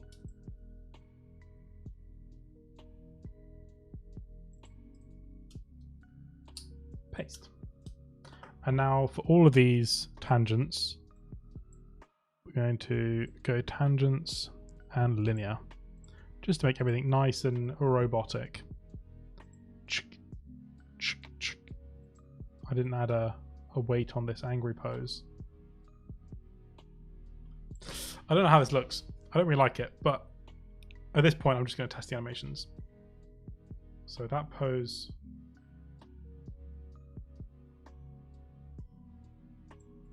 it's because this pose right here is not the right pose. Copy, pasta. And let's open up our Windows animation graph editor. Actually, we can just do it here, right? Tangents, linear. We'll do a 55 frame animation, and we'll export all as, and the material setup's correct. Let's double check that the material setup is correct. If we select all these meshes and go to attribute editor, open up our hypershade, and just make sure that I just want to make sure that when I import them, it's got the right material set up. Assign material to selection. Actually, no, it's not that. Assign material to selection. There's Lambert for L-P1 body is that one. Blue is, what is blue? L-P1 inside. I think that's what I was using for the eyes before I did all this. So assign material to selection, and we'll name this L-P1 eye lids. More just preparation for the future there. Cool. So let's close out our hypershade.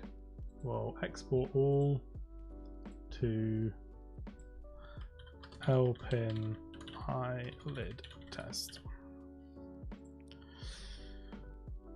And we'll go into our Unreal project. We'll close out the unrigged. We can delete the unrigged completely.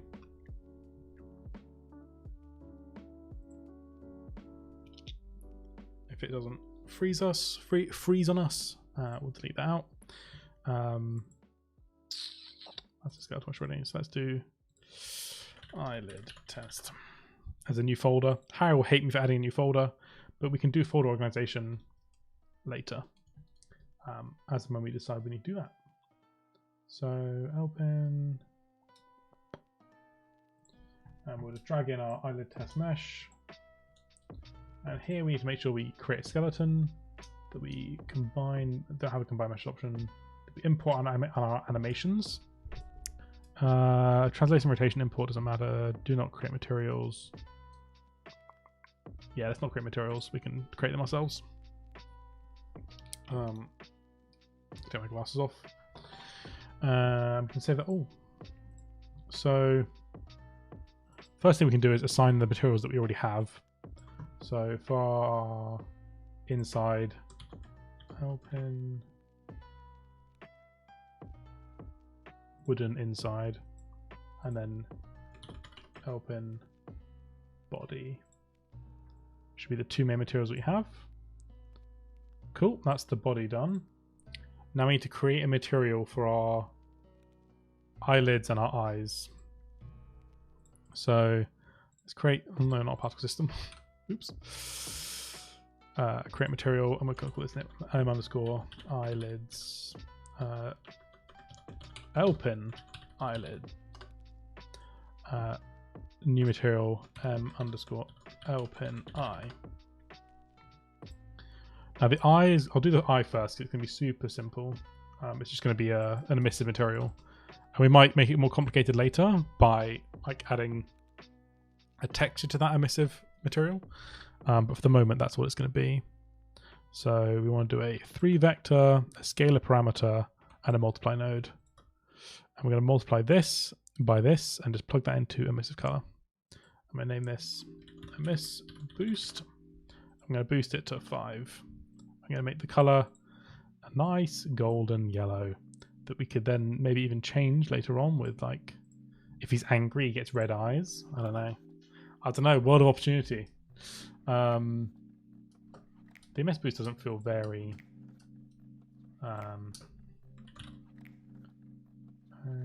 open eye.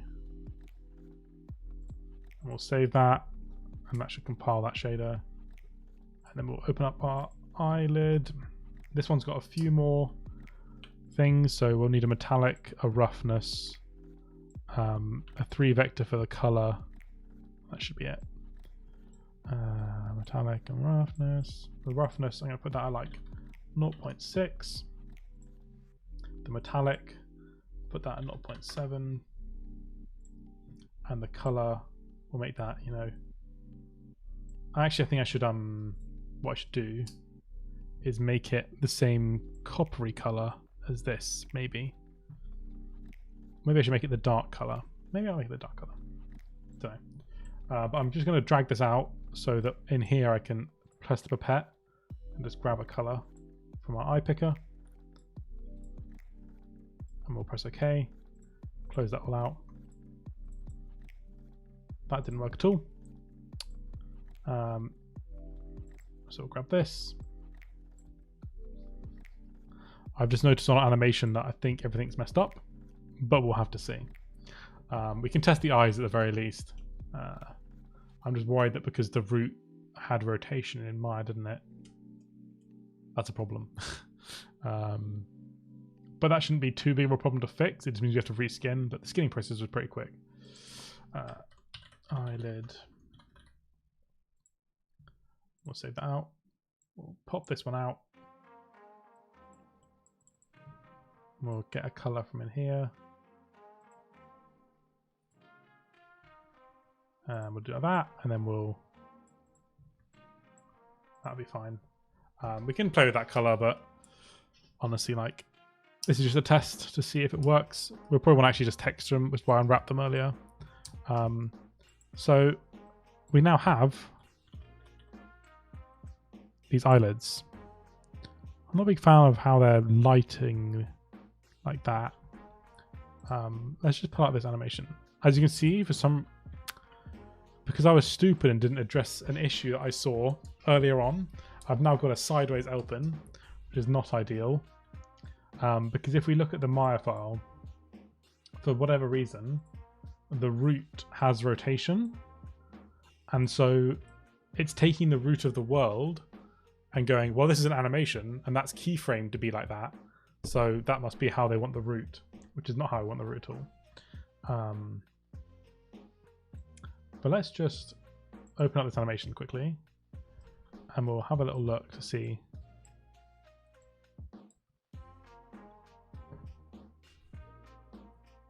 Our happy L-Pin is starting to look a little bit sad L-Pin.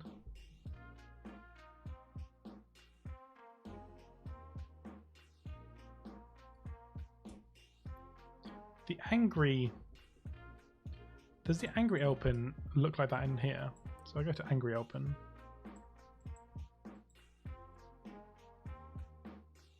Okay, it does. So I go to these. What's going on here?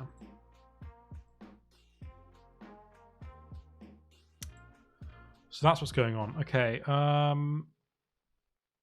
Is that a real problem? No, that's not a real problem. It's not ideal, but only so much can be done, I guess. And for some reason, it doesn't do it when you got it selected.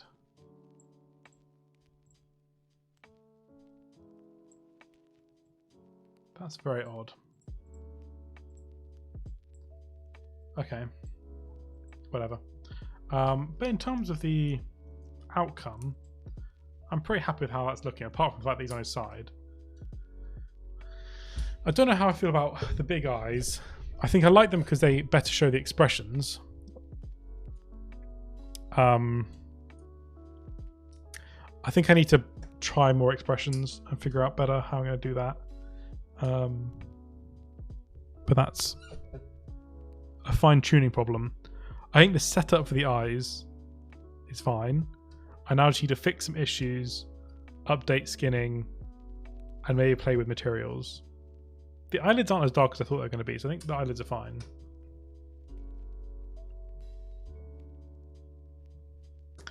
Let me just, in Maya, take this, take all of our keyframes, and make this a 60-second animation. Pull that out a little bit. I want to make another keyframe here. I'm going to copy that keyframe and paste it. I'm going to select all of my keyframes and go tangents linear.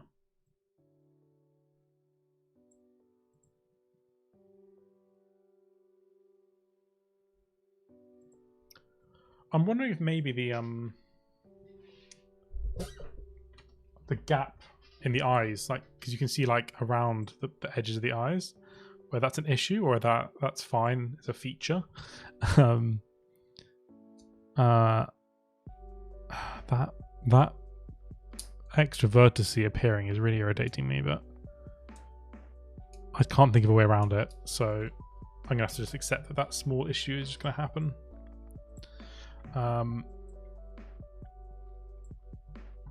So should we try and fix this rotation issue right now? Yeah, let's do it, because I think it's quite a big problem. It does mean reskinning, which is great. Yay. Who doesn't love reskinning? So let's mesh skin, unbind skin, and now we'll hide all of our meshes stuff because this is just rigging. So what we need to do is our root, and even these ones as well, I think I'm gonna, because right now on their object rotation, you see they've got rotation. I think I just want them to be normal. So let's just try modify freeze transformations. Let's reset. Modify freeze transformations. Joint orient. Has that messed anything up? No. So can I just... Has it done it to all of them? Yes, it has. Is that a problem? A little bit. So let's undo that. Because these ones like have an orientation that's specific to their function. And so do these ones. So if we just unparent it and then apply and then not that way, like this. Oh, like this. Has that fixed the orientation? Object orientation. Yes, that has indeed fixed the issue I was having. So it should just now be a case of reskinning with that fixed rotation. The question is, do I want to fix the rotation for the other ones? For this one and stuff like that? I think I do. So let's just unparent, apply, like that, and then select that, and press parent.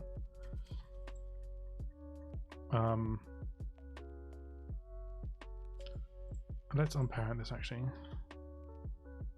Unparent this, unparent this, rotate, apply, apply.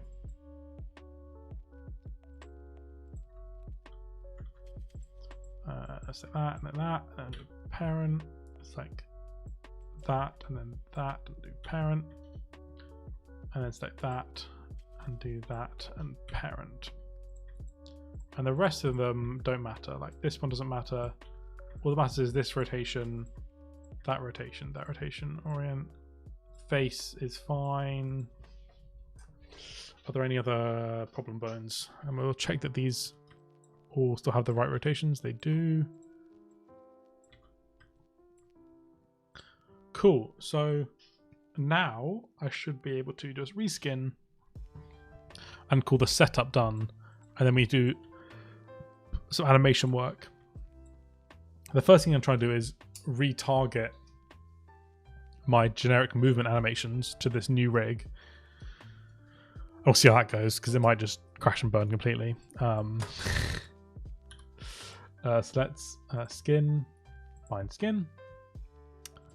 On our mesh, we're going to select everything, close this out, and go skin, paint skin weights, tool, body, flood 1, giving us that strong baseline to work from.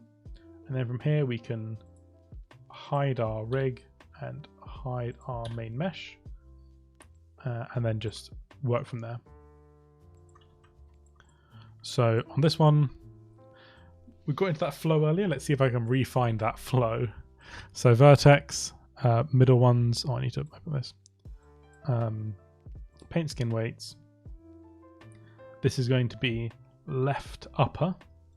So left upper mid, flood, vertex, vertices, vertices, double check the back. Is all okay. Yeah. Paint skin weights, left upper, flood, vertices, middle, left lower, mid, flood, vertices, these ones plus these ones, check the backs, paint skin weights, left lower, flood. And then over on this side, we got the right upper middle, right upper mid, flood. And then right upper, flood. And then vertex, right lower.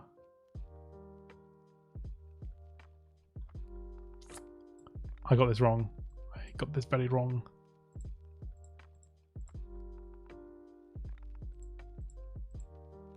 Maybe. Did I get this wrong? let's select all of our meshes, paint skin weights. So yeah, I switched on the upper ones. I got the left and right wrong. Left lower, right lower. Yeah, left and right is wrong on the upper and bottom. So let's just start again because I don't want to mess this up in terms of skinning. So let's just flood everything. Vertex. Now we're going to go upper, right, mid. Get that right this time. Vertex, vertices, vertices. Check the back ones. For the first time we actually got the wrong back one. Perfect. See, all that checking and finding nothing was worth it because this time it was wrong. So paint skin weights, upper right, flood. Vertex, paint, lower right mid, vertex, lower right, flood. Now the left eye, lower upper mid left, flood.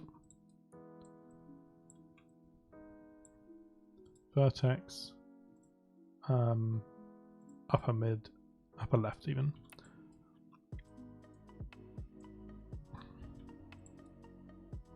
So vertices, already got some selected, so that's lower left. Vertices, we'll paint and we'll go lower left mid. So now hopefully, if we scrub through our poses, everything's looking how it should. And if we show our whole mesh and our bones, nothing else is moving. We're all good. Cool. Generally, you don't have any issues with like skinning going to the wrong places, as long as you don't have any problems with the smoothing. If you're just applying one data, so data where it's 100% influence, you generally don't have any issues with vertices off in random places getting influence, which makes this method of skinning much faster. Okay, so file, export all, iTest FBX,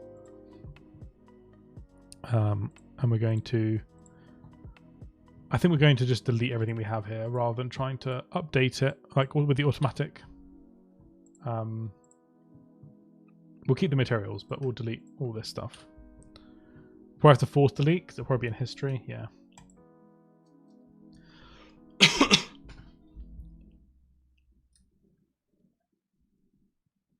Oh, okay. I always get scared force deleting stuff, but gotta do what you gotta do, I guess.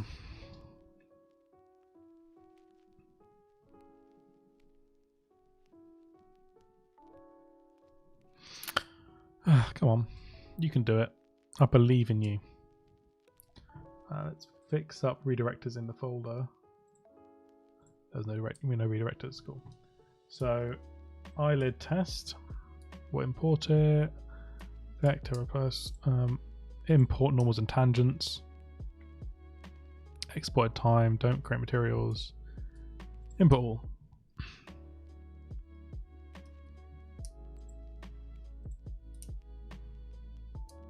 So if we look at the other mesh, yeah, they're both okay. Let's just set up the materials again. So eyelid, body, L-P1N body. Oh, that's the L-P1N inside, wooden inside,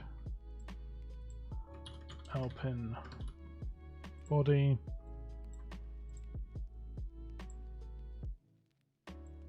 Do I want to use the instance?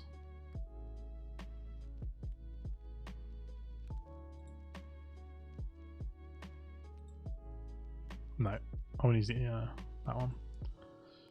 Okay, so that's all set up again, and the rotation this time with the animation should be fine. So if we open up the animation now, we are flat and straight and nothing's weird is going on.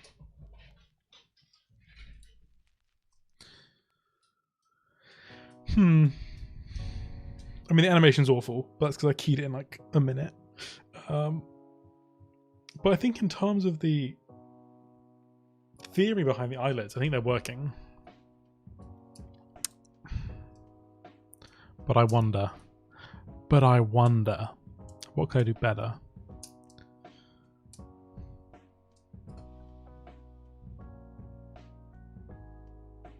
You think more about like the size on screen is going to be? Does that look good?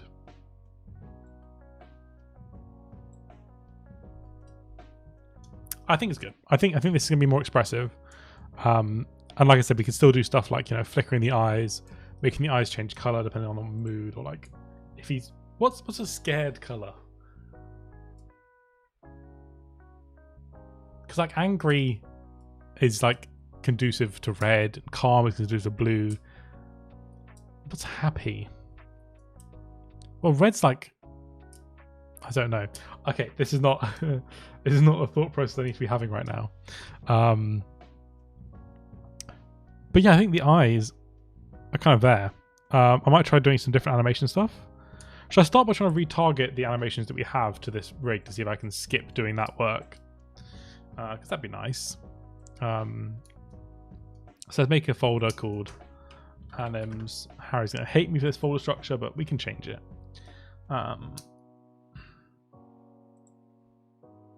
So inside of open already and our animations, let's just try and retarget this whole retarget animation blueprints.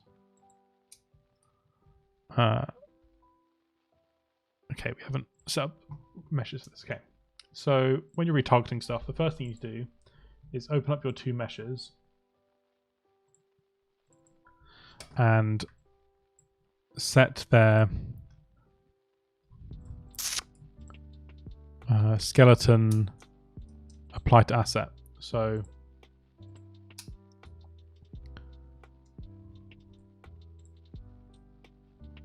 insert skeleton, apply to asset, and this gives you your preview poses. So now if we go to blueprints, animation blueprints, retarget.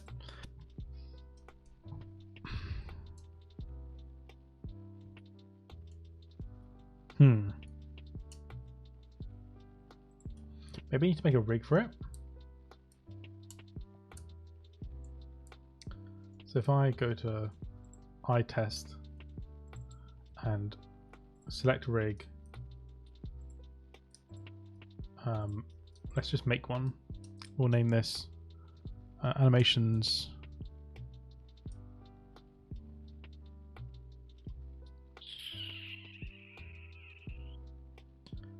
I wonder where it would be. Not physics. I mean, I think it might be physics, but no. Well, we've got one in the animals for the whale, so animations.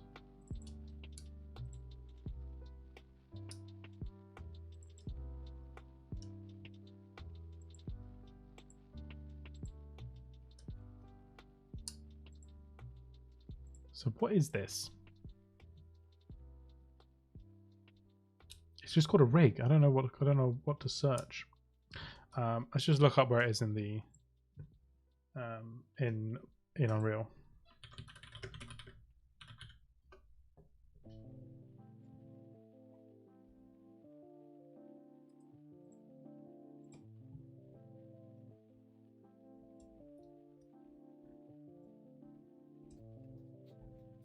That's much too complicated. That's like how to make an actual control rig inside of Unreal. That's not what I want at all. What I want to do is create a retargeting rig. I guess I should search that. UE4 make retargeting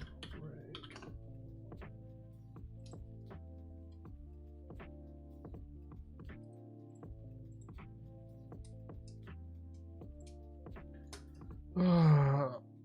Okay, this is annoying.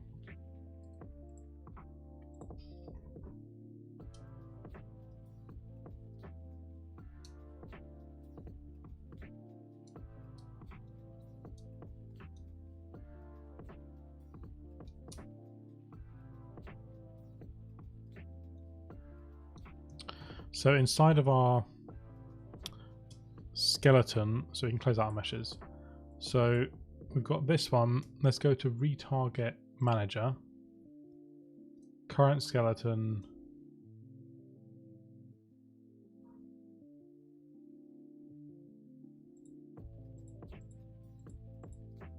Because everything pretty much is the same.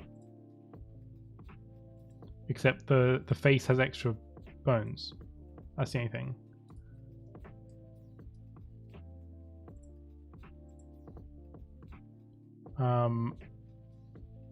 Show advanced. Show base. How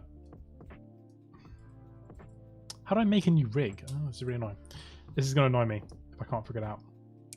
So we're going to figure it out. So in our open, I feel like it should just be here. Curve, nope. AI, no. Blendables, no. Blueprints.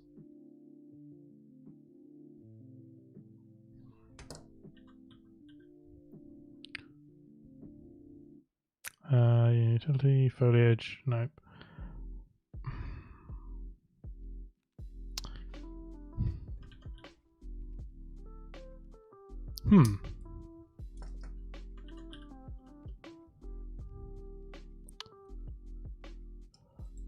This sounds annoying, but I might just duplicate the one we have for the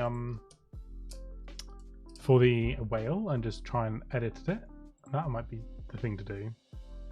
So if we go to animals, whale, meshes, whale rig, just copy that, go back to our idle test and paste it. And we'll name this L-P1N rig. We'll open it up and we will reset this, reset all. Cool. So nodes.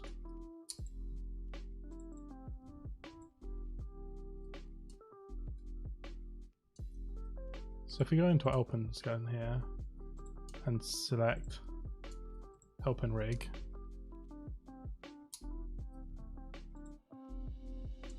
we click load.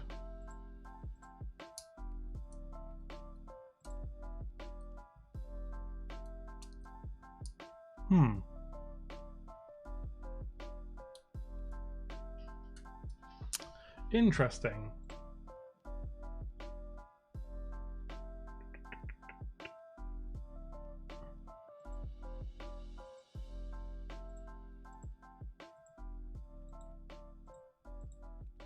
Let's try retarget now. This is most likely not going to work. Let's just do one animation. Where's his idle?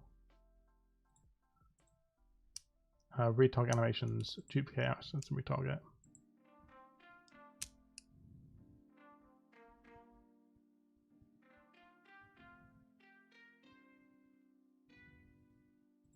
And it's definitely not going to work, but let's see what happens.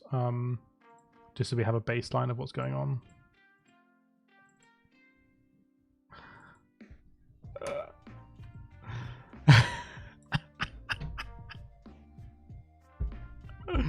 We got some dancing eyelids. Good job. Okay. Let's delete that. Let's hide the evidence of that disgusting animation. So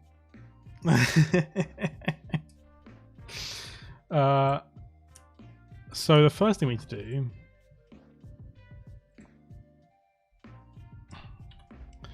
is, if I select the root of this and the root of this, so the L-P1N skeleton has the wrong root, which is why I can't retarget. Basically, the thing that I fixed means that I can't retarget now. So fixing something meant I had more work. I seem to hit myself. Okay, well, let's jump back in. Now we know we can't retarget. It's whatever, you know. The question is, do I want to make all the animations today? I don't think so. I don't think I have time. I need to... let's try out some test poses, because I'm not really happy with the happy one. So first things first, let's select all of our controls and delete all these frames.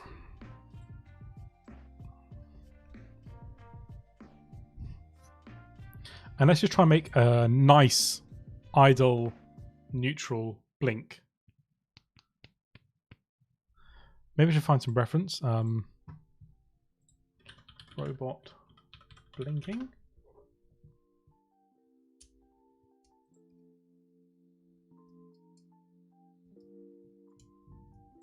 Okay, I'm never gonna find the appropriate reference. When you're doing references for like animating animals, it's really easy to find good reference because people record videos of animals all the time.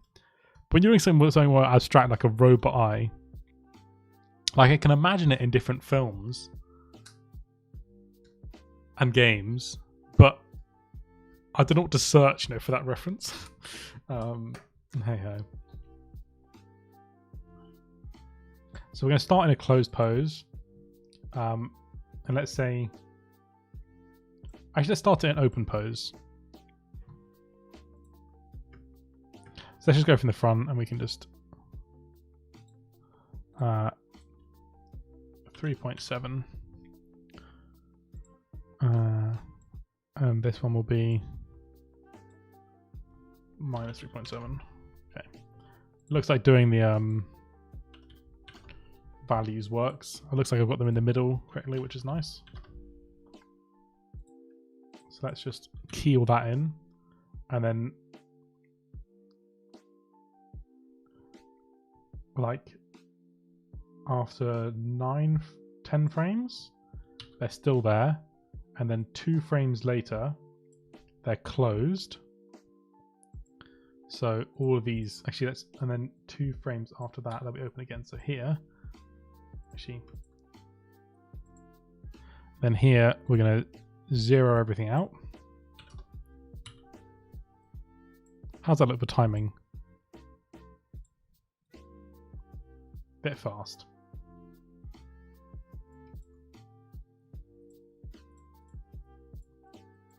Let's do a 120 frame loop.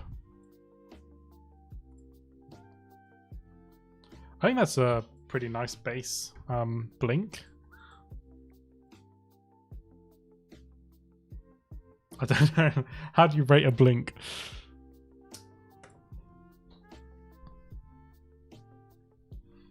And so let's take these frames and we're gonna copy them, and we're gonna paste them like over here. We're gonna paste here. So we have another blink here. But halfway through this, what I want to do is have them like rotate and like check out what's going on. So let's put a keyframe here and a keyframe here, and then here I want them to rotate in X like 10 degrees. And so this one will be minus 10. No, this is 10 as well. They're all going in that direction. 10. 10.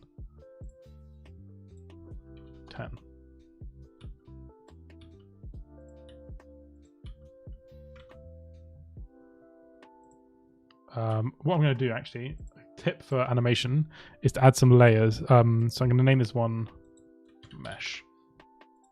I'm going to add all the mesh data, add text objects, and make it reference. Cancel.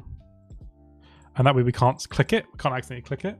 And the same thing with the root. I'm going to add this to a rig layer.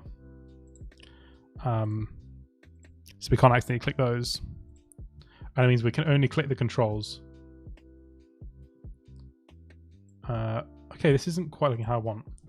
And that's because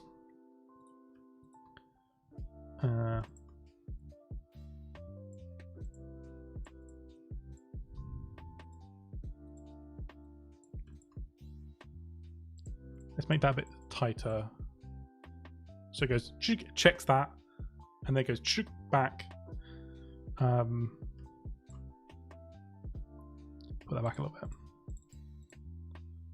I'm going to copy this frame. I'm going to leave that hold that for a few frames, paste, and then bring this frame back up here.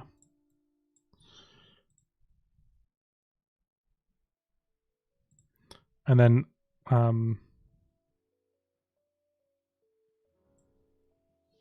yeah, I think that's cool. He's more of a robot now. He's got movement. It's very exciting. And I think what we're going to do is I'm going to copy those frames again over here and make him go like forward, backwards, middle, blink in that section there.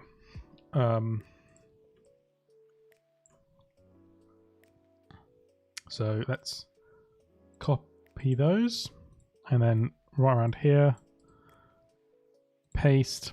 So he's going to go boop. So the difference is this one is going to be -10.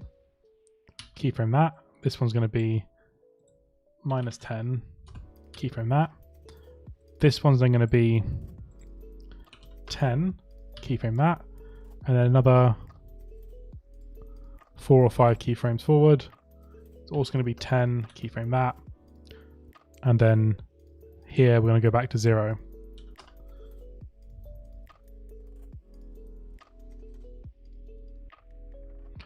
And then, wait, did I not keyframe in 0? And then, let's move that long one. And then back to 0. Back to 0. Keyframe that in.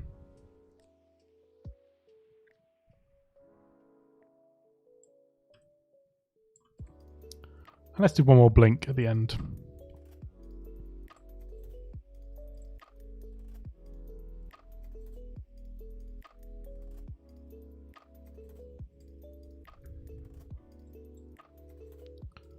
I think we're starting to get there.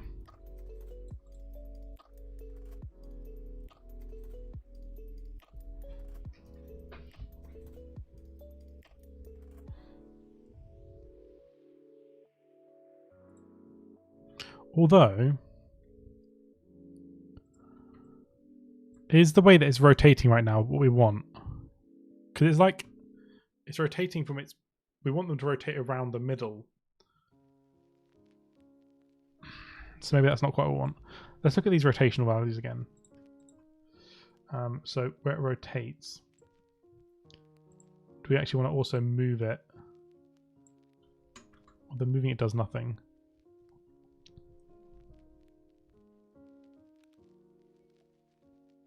I think there's a way we can easily do that. But I think it's okay, to be honest.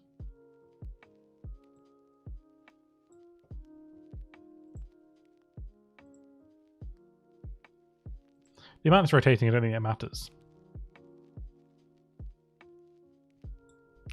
Well, let's try file, export all,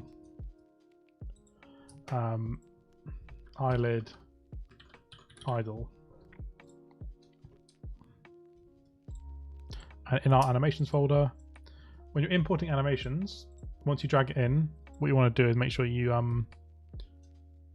don't import the mesh and then just select the skeleton you want. So this one is L-P1N eyelid test skeleton. And we don't want uniform scale, blah, blah, blah, blah, blah, import all. And so now when we pull this out, let's get him up here. Actually, let's just look at it in here first.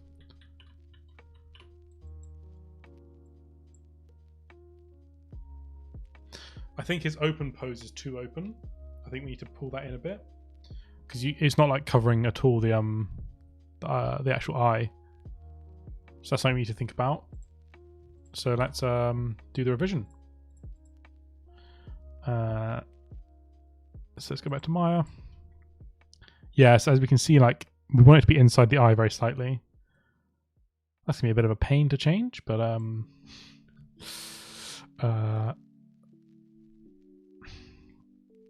so if we just do the upper ones together first. So if we make this 2 or 2.5, 2 points. And now he looks like drowsy L-P1N. This is why animation works so fun.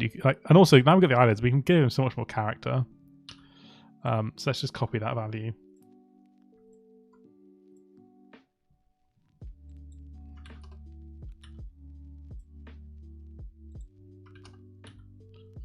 I love drowsy L-P1N.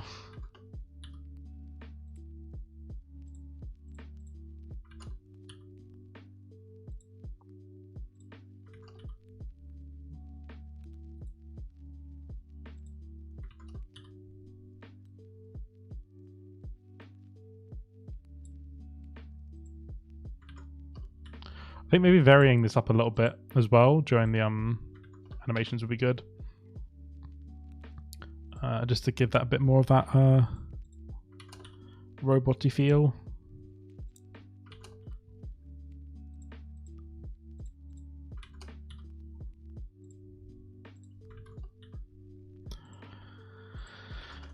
And so comes the process of iteration. Who doesn't love iteration? Anyone that tells me they don't love iteration is... Also, have I set these to linear yet? If we open up our graph editor, Windows, Animation Editors, Graph Editor. No, this is all still using loops, curves. So maybe what we could do...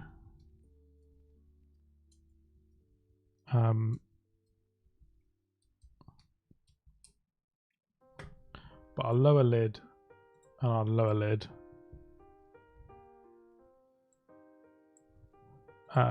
minus 2.6.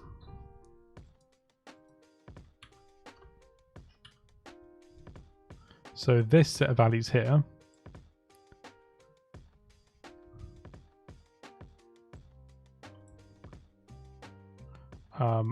not what I want to do at all.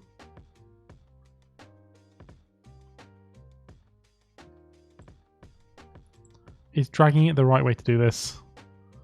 No, I don't like how that's turned out very ugly, in my opinion. Let's just close down that animation editor then.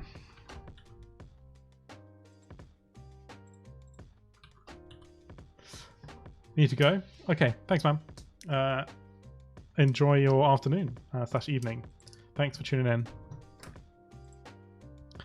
We're almost there, though. We're almost there with our first test animation.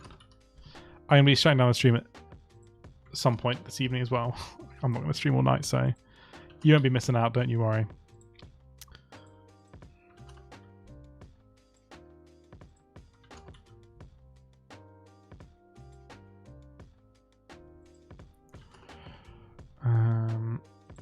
Like that, and then like that, and then like that.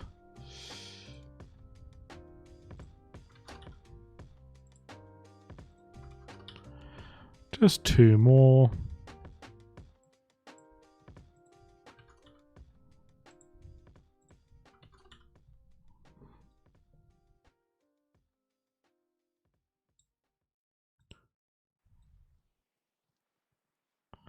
And now we're going to select them all and change them to...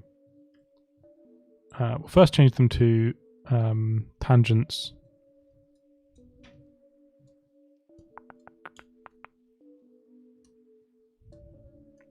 Linear.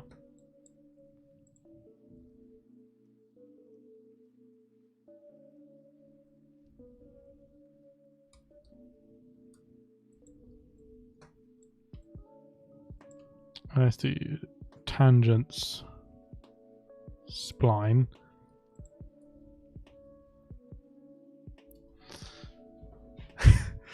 What do I think of this? This is looking a bit odd, but it kind of looks like weighty and cool, you know?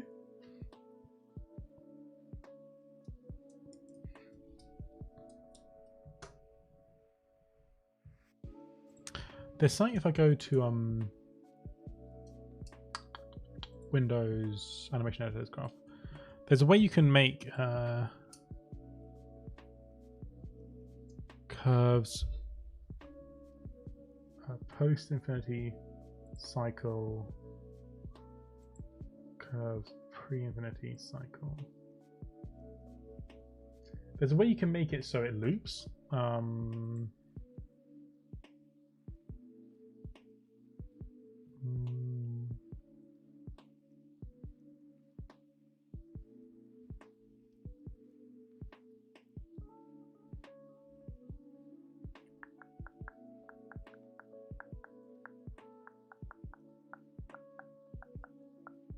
I don't know. I'll have to look it up, but that can help your looping animations, I think. I don't know how I feel about this very bouncy look, because you get some keyframes like it's going to go past, right?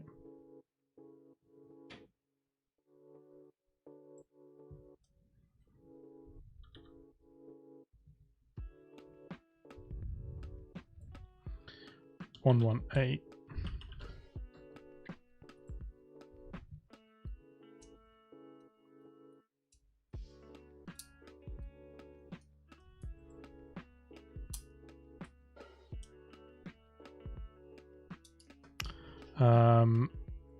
I'm not a big fan of this. I think it looked cool for the first time I looked at it, but I think it's a bit too bouncy and weird. So let's just get all of our keyframes and set them back to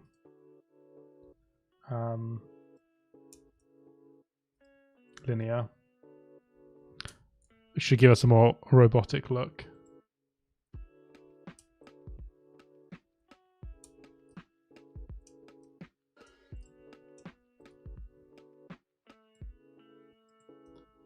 Copy.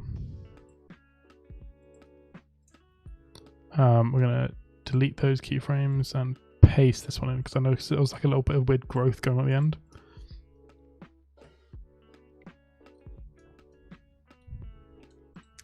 Maybe I could try some stuff with this. So it goes left and then right and maybe in.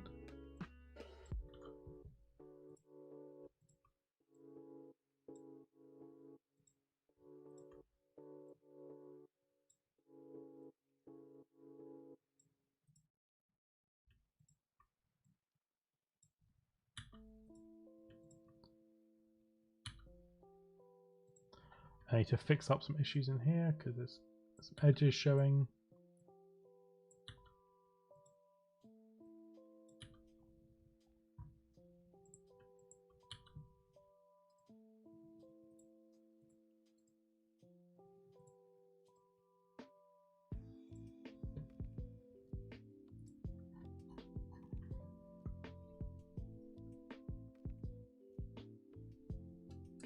Of course, those now don't have the right tangents on them. Animation work.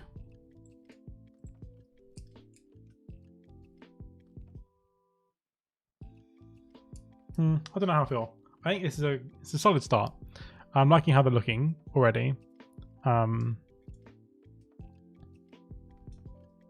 let's get it into Unreal and see how it looks with the glow. And I think we're going to call it a stream. Got the animations to a solid place. Got the rig to a solid place. Got the animations started. I think we need to review as a team and figure out what the direction is. And make sure that we like how it's looking. No more changes need to happen to the rig. And then we can start batching out those animations and getting the different expressions down. And then integrating those into the sequences and cutscenes. And that whole process. But I think we're getting there. So let's re-import that. What?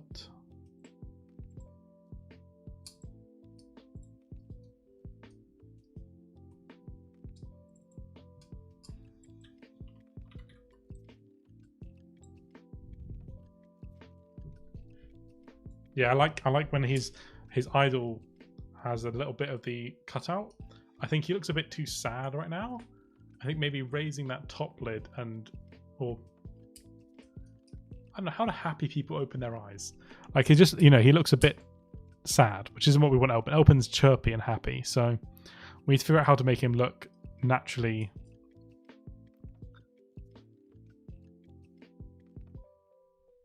And also the close frame looks like it's not holding fully closed. It's because it's only one frame. Maybe you don't make that hold for a second.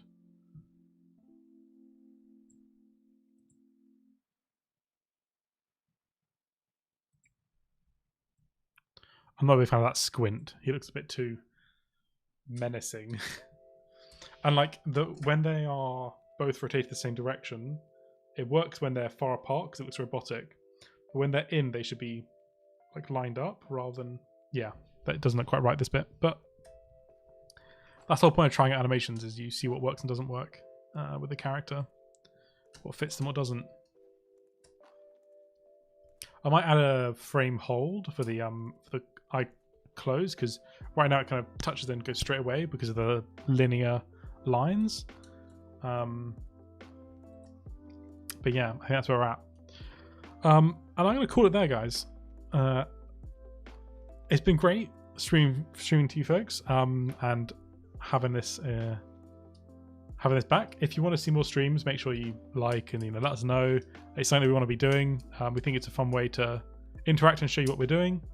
And so on that note, I'm going to say thanks for coming along on this rigging journey with me and looking at me while I fail doing constraints over and over and over again.